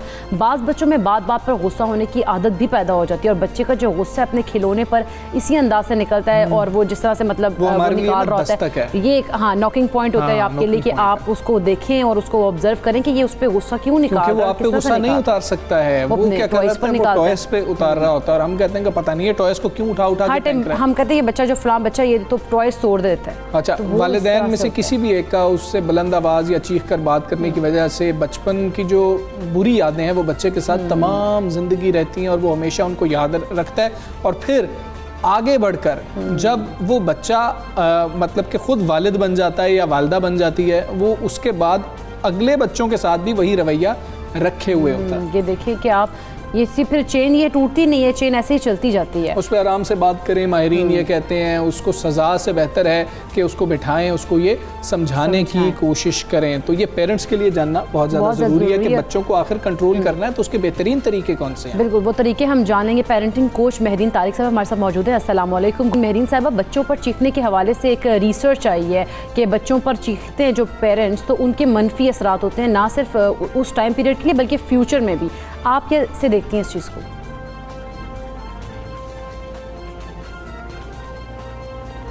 बिस्मिल्लाहिर्रहमानिर्रहीम, अस्सलाम वालेकुम, thank you so much for having me in this show. Basically एक बहुत ही समझ लें कि हमारी सारी आम ज़िंदगी का एक मसला है, और इसके आज जो मैं आपसे स्ट्रेटजीज शेयर करूँगी वो आप जैसे ही फॉलो करेंगे वैसे ही आपको इस चीज़ का कंट्रोल अपने हाथ में आ जाएगा।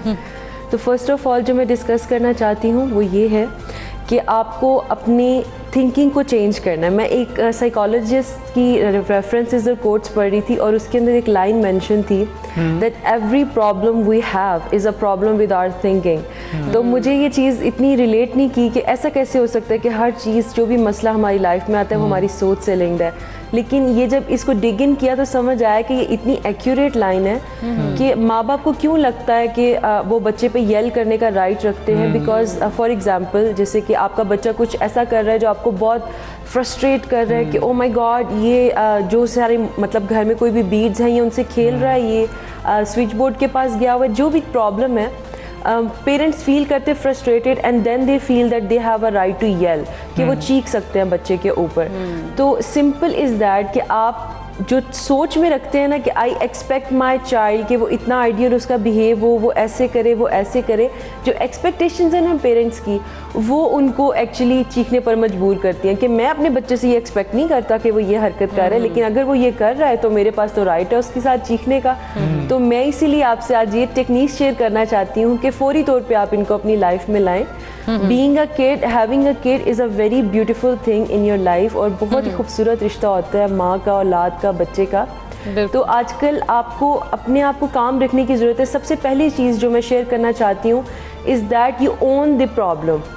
ऑनरशिप ऑफ प्रॉब्लम इज़ कि जैसे आपको फॉर एग्ज़ाम्पल आजकल पाकिस्तान में बिजली के बिलों का बहुत ज़्यादा मसला है। तो फॉर एग्ज़ाम्पल एक फ़ादर अपने बच्चे से कहता है कि बेटा आपने जब भी रूम से निकलना है तो अपने रूम की लाइट को स्विच ऑफ करना है। बच्चा ये रोज़ भूल जाता है और जब मंथ के एंड पे बिल आता है तो फिर बाप का पारा हाई हो जाता है और वो समझता है क्या मैं चीख कर इसको निकाल सकता हूँ अपने बच्चे के ऊपर। तो सिंपल मैं यहाँ पर पेरेंट्स को कहती हूँ कि यू ओन द प्रॉब्लम।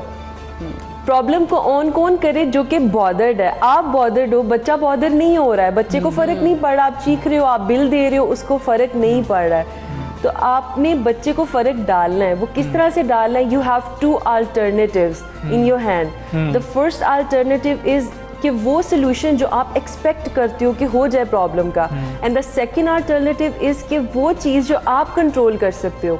इस केस में, इस सिनेरियो में जो एग्जांपल मैंने आपको दी, द फर्स्ट थिंग वाज कि बच्चा रूम से निकलते हुए लाइट को स्विच ऑफ कर जाए और बहुत विन विन सिचुएशन हो जाए। बट इंस्टेड अगर वो ये नहीं करता तो the solution you can control is उसके कमरे के लाइट बल्ब उतार दें। अब जब बच्चा घर आएगा तो प्रॉब्लम किसको होगा? बच्चे को। तो वो क्या करेगा?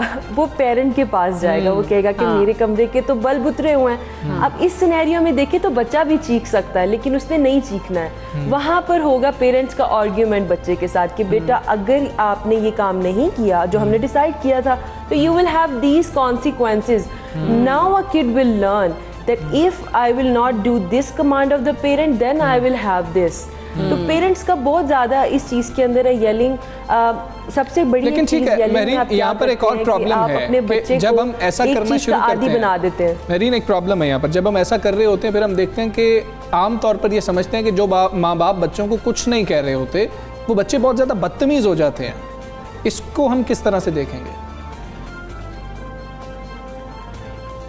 जी बिल्कुल, ये नेक्स्ट चीज़ मैं आपको यही शेयर करने वाली थी कि बच्चों को कुछ ना कहना इज़ जस्ट लाइक कि आप खुद एक पौधा उगा रहे हैं। तो आपने उनकी तरबियत पे बहुत फोकस करना है। आप अपने बच्चों को कम्युनिकेट करें कि बेटा आपने अपना होमवर्क कंप्लीट करना है, ये आपका होमवर्क टाइमिंग है। वो स्केड्यूल वाली बात जो मैं हमेशा कहती हूँ, मेक अ स्केड्यूल, और हर स्केड्यूल के against make the consequences list. अगर आप अपना डिनर कंप्लीट नहीं करोगे और अपना खाना ज़ाया करोगे तो अल्टीमेटली आपको ये कॉन्सिक्वेंस हो सकता है कि जब तक आप अपना खाना कंप्लीट नहीं करोगे आपको टेबल से उठने की इजाज़त नहीं, चाहे रात के 2 बज जाए, या आपको डिनर नहीं दिया जाएगा अगर आप डिनर कंप्लीट नहीं करते, या जो भी कॉन्सिक्वेंस। लेकिन ये भी तो सख्ती है महरीन, ये भी तो सख्ती है कि खिलाओ सोने का निवाला और देखो शेर की नज़र। जी, ये भी तो सख्तियां हैं जो बच्चे पे की जा रही हैं। जो आप बता रही हैं खाना नहीं मिलेगा, उसको छोटी मोटी सजाएं दे रहे होंगे, इसके नेगेटिव इम्पैक्ट्स नहीं होंगे? देखिए नहीं, ये एक लेजिटिमेट सख्ती है हर इंसान को। अब देखिए, आप हमारी कुदरत का निज़ाम देखें कि अल्लाह पाक ने हमें दुनिया में भेजा, हमें इंसान बनाया, हमारे हाथ में इख्तियारात दिए, और अल्लाह पाक ने फरमाया कि जाओ और तहकीक करो और जाओ और मेरे अहकामात पे अमल करो, और अगर तुम अमल नहीं करोगे तो जन्नत भी मिलेगी, जहन्नम भी मिलेगी। अमल करने पर जन्नत मिलेगी, नहीं करने पर जहन्नम मिलेगी। तो वो ज़ात जिसने हमें बनाया उसको भी पता है कि हमारी जिबिल्लत में क्या चीज़ है, कि हम ऐसे नहीं मानने वाले। हमें पता होना चाहिए कि अगर हमने ये नहीं किया तो कॉन्सिक्वेंसेस ये हर स्टेज के हिसाब से हो सकते हैं। आप बच्चों की एज के हिसाब से ऐसी पनिशमेंट्स हो सकती है कि बेटा सारा दिन आपसे मैं बात नहीं करूंगी, या अब पेरेंट्स क्या करते हैं, बच्चे से बात करें, बेटा ये रूम क्लीन करो, हमने बैठ के खाना खाना है, बच्चे नहीं सुन रहे। आजकल ये बहुत कंप्लेन है, बच्चे सुनते नहीं, माँ बाप को इग्नोर करते हैं। तो इसका सोल्यूशन मैं आपको क्या देती हूँ, इट्स वेरी सिंपल। बजाय कि आप चीखें और 12th आवर तक जाए कि अब बच्चे को समझ आएगी मेरी बात, आप फर्स्ट टाइम में कहें बेटा रूम समेटो, अदरवाइज हम डिनर नहीं कर सकेंगे। और बच्चा समझ रहा है कि पेरेंट तो अभी कुछ भी नहीं कर रहा, मम मम मम बोल रहा है, हमें उसकी समझ नहीं आ रही वो क्या बोल रहा है। आप उसी टाइम उससे कॉन्सिक्वेंसेस फेस करवाओ कि you have to go out of the room and sit on your punishment mat. मतलब ये एक सजा नहीं, आप सिर्फ एक मैट रखो घर में और उसका नाम रखो पनिशमेंट मैट, और बच्चे को दीवार की तरफ मुंह करके बिठा दो। वो जितनी भी हाफ आवर की सजा रखो या 1 आवर की, कि आप अपने पनिशमेंट मैट पे हो, you are not allowed to talk. ठीक है महरीन, बहुत शुक्रिया आपका। सबसे पहले पाकिस्तान से बात कर रही थी और हमें टेक्निक्स बता रही थी, बड़ी अच्छी टेक्निक्स लगी मुझे तो है। तो आप इसको फॉलो कीजिए, ना कि बच्चों पे आप चीखें और चिल्लाते रहें, जिससे बच्चों की खुद एतमादी जो है वो खत्म होती चली जाए। हम ब्रेक लेंगे, ब्रेक के बाद वापस आएंगे। Stay with us.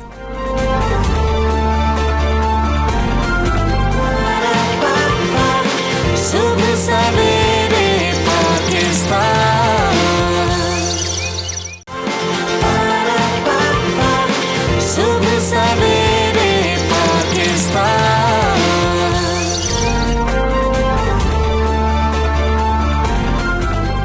Welcome back to सुबह सवेरे पाकिस्तान। हम बात करेंगे KPL की, जिसके रंगारंग मुकाबले जारी हैं। इवेंट के दूसरे रोज़ मुजफ्फराबाद टाइगर्स ने ओवरसीज़ वॉरियर्स को 7 विकेट से शिकस्त दे दी। अच्छा, मैच था, बिल्कुल ऐसे ही बड़े बेहतरीन मैचेस इस वक्त जारी हैं कश्मीर प्रीमियर लीग के। आज भी 2 मैचेस होने हैं और हमें ये देखना है कि क्या टैलेंट हम इससे हासिल कर पा रहे हैं या नहीं कर पा रहे हैं। अच्छा, मैं असद शफीक की ख़ास तौर पे बात करूं, 20 गेंदों पे उन्होंने हाफ सेंचुरी की है और मिडिल ऑर्डर बैट्समैन हैं, टीम का इस वक्त वो हिस्सा नहीं है, बड़े सीनियर बैट्समैन रहे हैं। ख़ास तौर पे उनको टेस्ट का ही बैट्समैन समझा गया है और टेस्ट क्रिकेट ही खिलाई गई है।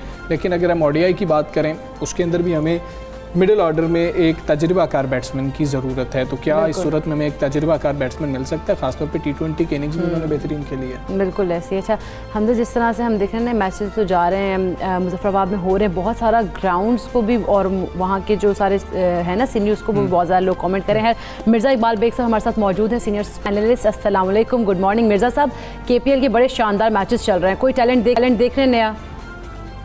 वालेकुम अस्सलाम इकरा, आपको और हमजा को भी सुबह खैर। अभी तो 3 मैचेस हुए, कल चौथा मैच जो है वो बारिश की वजह से। ये बड़ी खुशाइन बात है कि हर टीम में 5-5 कश्मीरी क्रिकेटर्स शामिल हैं और हर टीम को अपनी 11 रुकनी टीम में 2 खिलाड़ियों को खिलाना बेहद जरूरी है।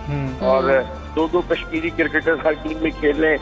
एक फास्ट बॉलर आया जमान खान, वो कुछ अच्छा लगा, और भी कई क्रिकेटर्स हैं। अब 2 मैचेस आगे बढ़े के टोटल 19 मैचेस हैं, जिनमें से 3 हुए, चौथा बारिश की नजर हो गया। तो अभी 15 मैचेस बाकी है। अब देखिए आगे टैलेंट कितना नजर आता है। ठीक है मिर्ज़ा इकबाल बेग साहब, बहुत इंपॉर्टेंट चीज़ हमारा मिडिल ऑर्डर है। मिडिल ऑर्डर की रीढ़ की हड्डी समझे जाते थे टेस्ट क्रिकेट में असद शफीक ने 20 गेंदों पे हाफ सेंचुरी स्कोर की। चलें T20 में नहीं लेके आते, वनडे के लिए कुछ उन्होंने दिखाया है कि मुझे आप बना सकते हैं वनडे का मिडिल ऑर्डर स्पेशलिस्ट? बिल्कुल हमजा, असद शफीक जो है वो 72 मैचेस ऑन अ ट्रॉट खेले हैं पाकिस्तान के टेस्ट मैचेस 2010 में, और फिर उनको ड्रॉप कर दिया गया और उसके बाद उनको बिल्कुल दूध में से मक्खी की तरह निकाल फेंका गया, बिल्कुल उसको नहीं पूछा गया। हालांकि इतना तजुर्बाकार क्रिकेटर जिस पर पाकिस्तान क्रिकेट बोर्ड ने इतना इन्वेस्ट किया हो, उसको आप इस तरह से निकाल दें, मैं तो हैरान हूँ। और जिस तरीके से इस कश्मीर प्रीमियर लीग में असद शफीक ने बैक टू बैक 2 लिस्ट सेंचुरियां बनाई हैं, उनका बैटिंग का मुजाहरा किया है, उन्होंने सेलेक्टर्स को ये बावर कराया कि उनकी क्रिकेट अभी खत्म नहीं हुई, अभी उनको आप मौके दे सकते हैं। अब देखते हैं कि सेलेक्टर्स क्या सोचते हैं, क्योंकि आपको पता है नीयतों का बड़ा कसूर है, नीयतें दुरुस्त नहीं थी, मिडिल ऑर्डर को सेटल नहीं होने दिया, वर्ल्ड कप T20 सर पर आ गया है, अभी तक मिडिल ऑर्डर सेट नहीं हुआ। आजम खान को खिलाया गया या KTL के एक मैच में वो फिर छक्का 101 बार छक्का लगाने की कोशिश में बाउंड्री लाइन पर कैच आउट हो गए, 100 छक्के वो दिन में लगाते, एक छक्का मैच में लगाया। तो इस तरह से तो नहीं होता ना, आपको मिडिल ऑर्डर को अपने सेट करना पड़ेगा। टैलेंटेड है आजम खान, अभी थोड़ा काम करे, I am nothing against him, young है, 22 साल का है, लेकिन जल्दी जिस तरीके कार से लेकर आए उससे नौजवान क्रिकेटर्स के दिल टूट गए। बिल्कुल ठीक है मिर्ज़ा साहब, न्यूजीलैंड की टीम आ रही है पाकिस्तान, वर्ल्ड कप से पहले कितना इंपॉर्टेंट ये टूर होगा ख़ास तौर पे हमें टीम बनाने के लिए? वैसे तो अगर अपनी इंटरनेशनल क्रिकेट के लिए देखें बहुत बेहतर होगा, लेकिन हमें अपनी टीम फॉर्मेशन के लिए कितना इंपॉर्टेंट हो जाएगा ये?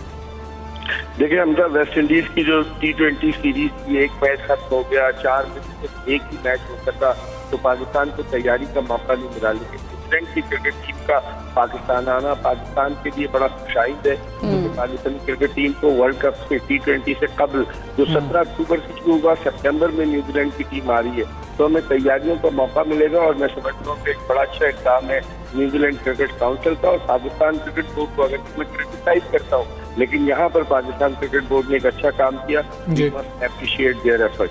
ठीक है मिर्ज़ा साहब, बहुत शुक्रिया आपका, सुबह पाकिस्तान से आप बात कर, हम उम्मीद यही करते हैं हमारा मिडिल ऑर्डर का मसला जो है खास तौर पे हल हो जाएगा। बिल्कुल ऐसे ही। अच्छा है, हम हमजा ये भी बात करेंगे ना फेवरेट टीम की, क्योंकि अभी तो वैसे कोई अभी इतना इस तरह से नहीं, और हम अपनी टीम्स भी डिसाइड करेंगे बाद में। हमने टीम्स भी हम फाइनल करेंगे बाद में। अभी हम कुछ बात कर लेते हैं, अपनी खुराक फाइनल कर लेते हैं ना, कि हमें खुराक क्या लेनी चाहिए। बिल्कुल ऐसे ही, किसी ने क्योंकि सच कहा है कि तंदुरुस्ती हज़ार नेमत है, लेकिन इंसान जो है वो सेहतमंद ज़िंदगी जीना तो चाहता है, लेकिन उसकी कोशिश बहुत कम लोग करते हैं। हम देखते हैं आमतौर पर लोगों के जहन में होता है कि ज़्यादा से ज़्यादा गोश्त खाकर सेहत तो तवानाई हासिल करें, लेकिन माहिरीन सेहत जो है वो इस बात से बिल्कुल भी मुत्तफ़िक़ अच्छा, हम सब्जियों की बात कर रहे होते हैं ना इकरा, खास तौर पे सब कहते हैं, माँ बाप बचपन से कह रहे होते हैं कि जी कि सब्ज़ी खानी चाहिए, सब्ज़ी खानी चाहिए, सेहत के लिए बहुत अच्छी होती है।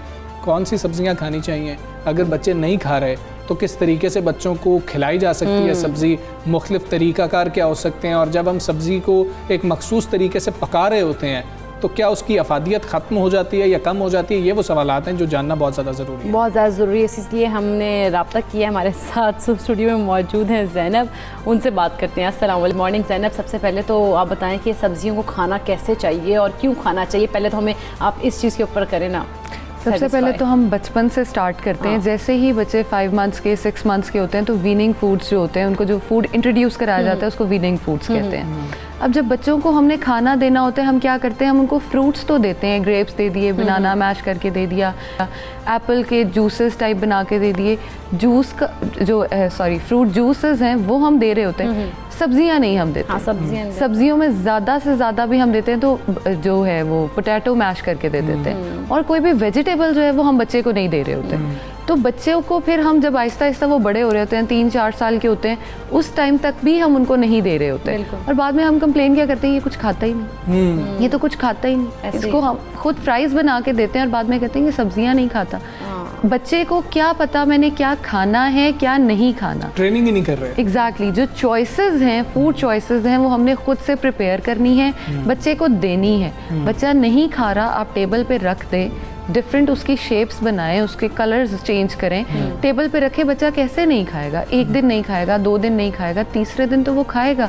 उसकी फूड प्रैक्टिसेस करानी पड़ेंगी। एग्जैक्टली बच्चे को ट्रेन ऐसे करें कि वो खाए। अब आपने बात की कि कौन सी सब्जियां खाएं। सब्जियां सारी ही बहुत अच्छी हैं। ग्रीन वेजिटेबल्स जो हैं वो ज़्यादातर जो हैं वो बीमारियों से हमें बचाते हैं। अगर बचपन से ही हम उनको कंज्यूम कर रहे होंगे तो हमारी जो इम्यूनिटी है वो बचपन से ही बनती चली जा रही होगी, हमें बड़े होकर देखना नहीं पड़ेगा। अगर हम अब देखें तो बच्चों में डायबिटीज़ बहुत ज़्यादा देखी जा रही है। वो इसीलिए है क्योंकि हम उनको शुगरी प्रोडक्ट्स इतने ज़्यादा दे रहे होते हैं, जो खाने हम उनको दे रहे हैं वो सब मीठे हैं, और अगर बाहर से भी खिला रहे हैं तो जंक खिला रहे हैं, उसमें भी सिर्फ मीठा है। बच्चे इसलिए ज़्यादा बीमारियों को प्रॉन है। अगर आप किसी भी हॉस्पिटल में चले जाएं, वहाँ जाके देखें, जितने बड़े हॉस्पिटल्स में हैं उतने ही बच्चे भी हॉस्पिटल्स में हैं, क्योंकि हमने उनकी इम्यूनिटी जो बिल्ड है वो की ही नहीं है। हमने उनकी इम्यूनिटी को वीक इस तरह से कर दी है कि हम उनको कुछ देते ही नहीं है, जो उनके लिए इंपॉर्टेंट चीज़ें हैं वो हम नहीं दे रहे होते। अगर ग्रीन वेजिटेबल्स में बात करें, उसमें बंद गोभी है, फूल गोभी है, सैलड्स आते हैं, क्यूकम्बर आता है। बच्चे को आप क्यूकम्बर दें, आगे रखें, वो कैसे नहीं खाएगा, उसके स्लाइसेस पतले पतले करके दें, टोमेटो दें, उसकी ब्लड जो है उसकी सर्कुलेशन हो बॉडी में, बीट रूट दें, उसके वही बात है कि अगर आप ये जो हैबिट्स हैं, ये ट्रेनिंग से बचपन से डेवलप होंगी, तो मतलब हम लोग अब बड़े होकर भी हम लोग अवॉइड कर रहे होते हैं, ये सब्जी नहीं खानी, वो सब्जी नहीं खानी। हमारे घर में कोई चीज़ बन रही होती है, हम आगे से कह रहे होते हैं ये तो मैं खाता ही नहीं। क्यों नहीं आप खाते? बचपन से अगर आपको वो खिलाई जा रही है चीज़ तो आप वो खाते होंगे, ये हो ही नहीं सकता। जो चीज़ें अगर आपको याद हो आप बचपन में खा रहे थे, आप अब भी खाते होंगे, मोस्टली उनमें से आपकी फेवरेट चीज़ें होंगी।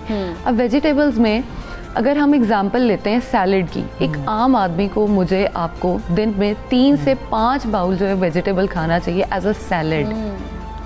एज अ सैलड मेरा हाल है हम लोगों में से बहुत सारे लोग एक बाउल भी नहीं खाते होंगे। एग्जैक्टली उससे ज़्यादा हमारी जो मिथ्स हैं वो स्ट्रॉन्ग है। रात को सैलड नहीं खाना। रात को सैलड क्यों नहीं खाना? क्योंकि ये हजम नहीं होता। भाई किसने बता दिया हजम नहीं होता?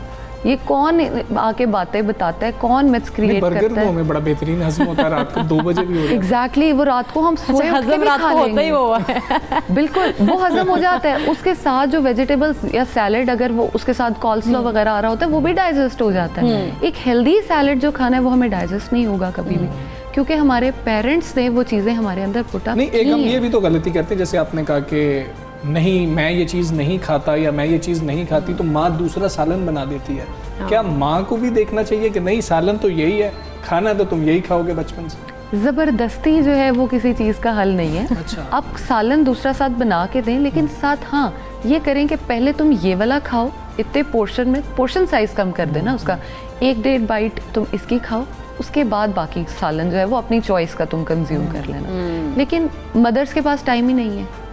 मदर्स को टाइम ही नहीं मिल रहा होता। कुछ हर इंसान के डिफरेंट इश्यूज होते हैं, हमें किसी को टारगेट नहीं करना चाहिए, लेकिन बच्चे पे मेहनत अगर आप नहीं करेंगे तो बच्चा कभी भी नहीं खाएगा। बिल्कुल, क्योंकि बच्चे को उस चीज़ का नहीं पता कि मेरे लिए ये फ़ायदेमंद है नहीं है। ग्रीन वेजिटेबल्स जो हैं वो सबसे ज़्यादा सोर्स है कैंसर से बचाने का।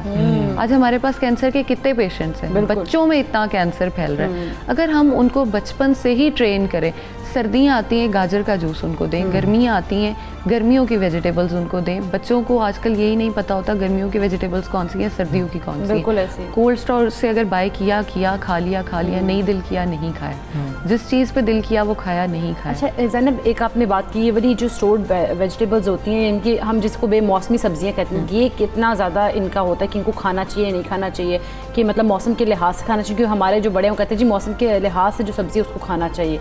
एग्जैक्टली अब गर्मियों में आप कोट नहीं पहन सकती, जैकेट नहीं पहन सकती, तो आप सर्दियों की वेजिटेबल कैसे खा सकते हैं? ये सर्दियों का फ्रूट आप कैसे खा सकते हैं? सर्दियों में आप लॉन के कपड़े नहीं पहन के घूम सकते, क्योंकि हर चीज़ का हर चीज़ का एक डेकोरम है। उस चीज़ को जहाँ हम आगे पीछे करेंगे वहाँ ही हम बीमारी की तरफ जा रहे होंगे। हर अपनी बॉडी का जो बिल्डअप है उसको हमने खुद से स्टोर करना है। सर्दियों में क्या है, अल्लाह ताला ने वो वेजिटेबल्स फ्रूट्स बनाए हैं, या तो हमारी वो पानी की कमी पूरी कर रहे हैं, या हमारी बॉडी की जो हीट है वो उसको स्टोर कर रहे हैं और वो हमारी हेल्प कर रहे हैं। गर्मियों में वो वेजिटेबल्स और फ्रूट्स हैं जो हमारी बॉडी से गर्मी को बाहर निकाल रहे हैं और हमें गर्मी से बचा रहे हैं, ताज़ा दम हमें रख रहे हैं ताकि हम हाइड्रेटेड रहें, अपने सारे दिन के काम कर सकें। लेकिन हम उससे उल्ट जब चलते हैं तो हम बीमार होते हैं। बच्चे जो हैं बोर हो गए हैं सब्जियां खा के, मैं क्या करें इसमें? क्या ऑप्शंस हैं उनके पास कि किस तरह से सब्जियों कोई कुछ तब्दीली करती रहें, कुछ चेंजेस उसमें आती रहें कि बच्चे बोर ना हो? एक है ना लोगों के पास, वो खिला देते हैं, बाकी सब्जियों कैसे खिलाया जाए? अब टिंडे हैं या कद्दू है फॉर एग्जांपल, हम उनको एक ही तरह से बना रहे होते हैं, अपनी लाइक सालन जैसे हमारा बन रहा होता है। आप उनको डिफरेंट शेप्स में कट करें, उनको बेक करें।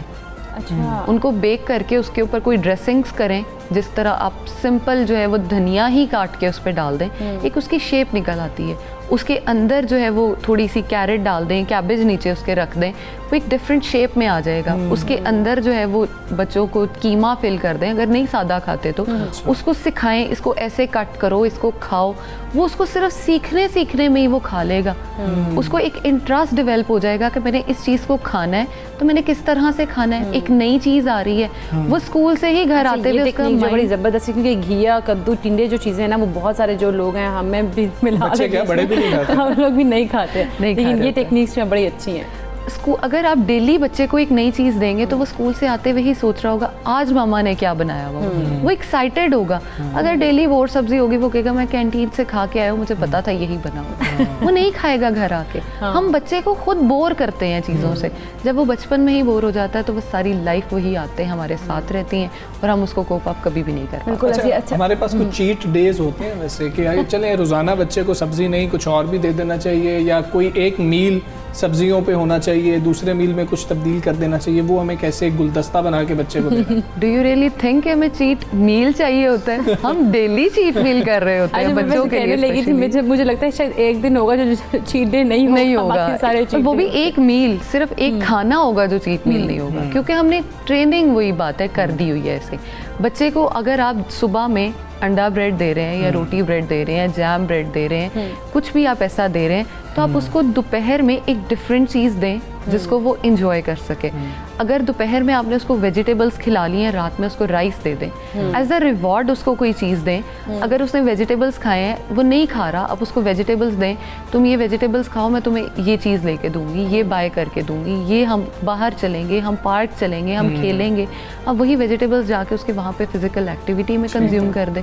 चेंज करना है ना आपने बच्चे को। क्या कहते हैं, बच्चे को बड़े आराम से आप भिला फुसला सकते हैं। उसको इस तरह से आप कर लें, छोटी छोटी तब्दीलियां करें जो हमें ज़ैनब बता रही हैं, और वो तब्दीलियां करने से बेहतरी आएगी। बच्चों जब वो एक शख्स छोटा है, यानी कि बच्चा है, तब से आदत बनाएंगे तो पूरी ज़िंदगी वो आदत चलेगी। ज़ैनब बहुत शुक्रिया आपका, सबसे पाकिस्तान का आप हिस्सा बनी है। हमने कुछ बात करनी है मौसम की भी, और महकमा मौसमियात ने मुल्क के मुख्तलिफ इलाकों में मज़ीद बारिशों की नवीद सुनाई है। और आज से हफ्ते के दिन तक बालाई पंजाब, शिमाल मशरकी पंजाब, बालाई खैबर पख्तूनख्वा और गिलगित बल्तिस्तान में कहा जा रहा है कि तेज़ हवाओं के साथ गरज चमक के साथ बारिश की भी एक उम्मीद है, उसका इम्कान है। डायरेक्टर महकमा मौसमियात ज़हीर अहमद बाबर साहब हमारे साथ मौजूद हैं। ज़हीर साहब अस्सलाम वालेकुम, गुड मॉर्निंग। कैसा मौसम रहेगा सर? वालेकुम सलाम। मुल्क के ज़्यादातर हिस्सों में इस वक्त तो मौसम खुश्क और गर्मी है, लेकिन आज शाम रात के वक्त रावलपिंडी, इस्लामाबाद समेत पंजाब के बालाई हिस्सों में, इस तरह खैबर पख्तूनख्वा के बालाई हिस्सों में और कश्मीर में गरज चमक के साथ बारिश का इम्कान है। इस वक्त जो है वीक मानसून करंट्स जो हैं वो मुल्क के बालाई हिस्सों में दाखिल हो रही हैं, और इसके बायस जो है वो अगले 2-3 दिन के दौरान सिर्फ मुल्क के बालाई हिस्सों में, वो भी सिर्फ शाम और रात के वक्त जो है ज़्यादातर गरज चमक के साथ बारिश का इम्कान है। मुल्क के ज़्यादातर हिस्सों में दिन के औकात में जो है वो मौसम खुश्क और गर्म ही रहेगा, और हब्स की कैफियत जो है वो बरकरार रहेगी। अच्छा ज़हीर साहब, कराची के मौसम के हवाले से भी बता दीजिएगा कि वो कैसा रहेगा? कराची में और जो सिंध कोस्टल बेल्ट है उसके अलॉन्ग जो है वो मौसम खुश्क और गर्मी है, लेकिन सुबह के औकात में जो है कराची में हल्की बूंदाबांदी बारिश का इम्कान, हल्की बारिश का इम्कान है, सिर्फ बूंदाबांदी। ठीक है ज़हीर साहब, ये भी बता दीजिएगा कि आपने मानसून को महकमा मौसमियात कैसे देख रहा है कि जो एक्सपेक्टेड था उतनी रेन हो रही है? जी फिलहाल तो मानसून जो है वो अपने पीक सीजन होता है जुलाई और अगस्त में, उसमें से हम पास कर रहे हैं, और फर्स्ट वीक ऑफ अगस्त है, और जुलाई में अच्छी रेनफॉल हुई है मुल्क के बेशतर हिस्सों में। इसी तरह अगस्त के फर्स्ट वीक में भी मुल्क के बालाई हिस्सों में जो है वो गरज चमक के साथ बारिश और बाज़ मकामात पर मूसलाधार बारिश हुई है। तो उम्मीद है इंशाल्लाह जिस तरह हमने फोरकास्ट किया हुआ था उसी तरह जुलाई और अगस्त का बेहतर सीज़न जो है इसी तरह गुजरेगा। अच्छा ज़हीर साहब, कोई अलर्ट्स भी जारी किए गए हैं महकमा मौसमियात की जानिब से? नहीं, इस वक्त तो फिलहाल कोई ऐसा अलर्ट जारी नहीं किया हुआ। जो नॉर्मल मानसून पैटर्न है उसी के मुताबिक जो है मुल्क के बालाई हिस्सों में बारिशें हैं, ख़ुसूसन लाहौर, गुजरांवाला, सियालकोट, रावलपिंडी, इस्लामाबाद में आज रात के वक्त, लाहौर में आज सुबह के वक्त भी बारिश हुई है कुछ इलाकों में, इस्लामाबाद में भी आज सुबह के वक्त जो है मुख्तलिफ हिस्सों में बारिश हुई है। तो ये बारिशों का सिलसिला जो है अगले 2-3 दिन सुबह के वक्त में ज़्यादा है, रात के अर्ली मॉर्निंग में चांसेस ज़्यादा हैं, लेकिन दिन के वक्त जो है अगले 3 से 4 रोज के दौरान मुल्क के ज़्यादातर हिस्सों में मौसम खुश्क और नहीं ज़हीर साहब, बच्चों के लिए ज़रा बता दीजिएगा, 14 अगस्त पर मतलब बच्चे 13 अगस्त की रात को झंडियाँ लगाते हैं, रात में बारिश हो जाती है, हमारा बचपन तो ऐसा ही गुजरा है। बच्चों के लिए बता दीजिएगा, प्लास्टिक की झंडियाँ ले आएँ या फिर नहीं दूसरी चल जाएंगी? लग तो ऐसे ही रहा है कि इस साल भी जो है वो 13, 14, 15 को जो है बारिश के जाते, खास तौर पे पंजाब के जो फलाई हिस्से हैं, पंजाब में, कश्मीर में, खैबर पख्तूनख्वा में। चलें ठीक है ज़हीर साहब, बहुत शुक्रिया आपका। सुबह सवेरे पाकिस्तान से आप बात पे बच्चे जो है ना कोशिश करेंगे प्लास्टिक की झंडियाँ अरेंज करना पड़ेगा। बड़ा दुख होता है कि इतनी मेहनत से ना सारी झंडियाँ लगाई जाती हैं, घरों को सजाया जाता है, इतने शौक से हम लोग तो ऐसे करते आए थे, लेकिन हमेशा 14 अगस्त वाले दिन हमारी जो सारी कोशिशें थी उन पे पानी फिर जाता था। अच्छा, उस वक्त पता नहीं प्लास्टिक की झंडियाँ हमें पता नहीं होता था या फिर वो मतलब एक दूसरा जो पता नहीं उसमें होती भी होंगी पता नहीं क्या था, लेकिन चले मौसम के हवाले से भी हमने आपको बताया। हम दोनों को इजाज़त दीजिए, अपना बहुत ख्याल रखिए। अल्लाह हाफ़िज़। सुबह सवेरे पाकिस्तान।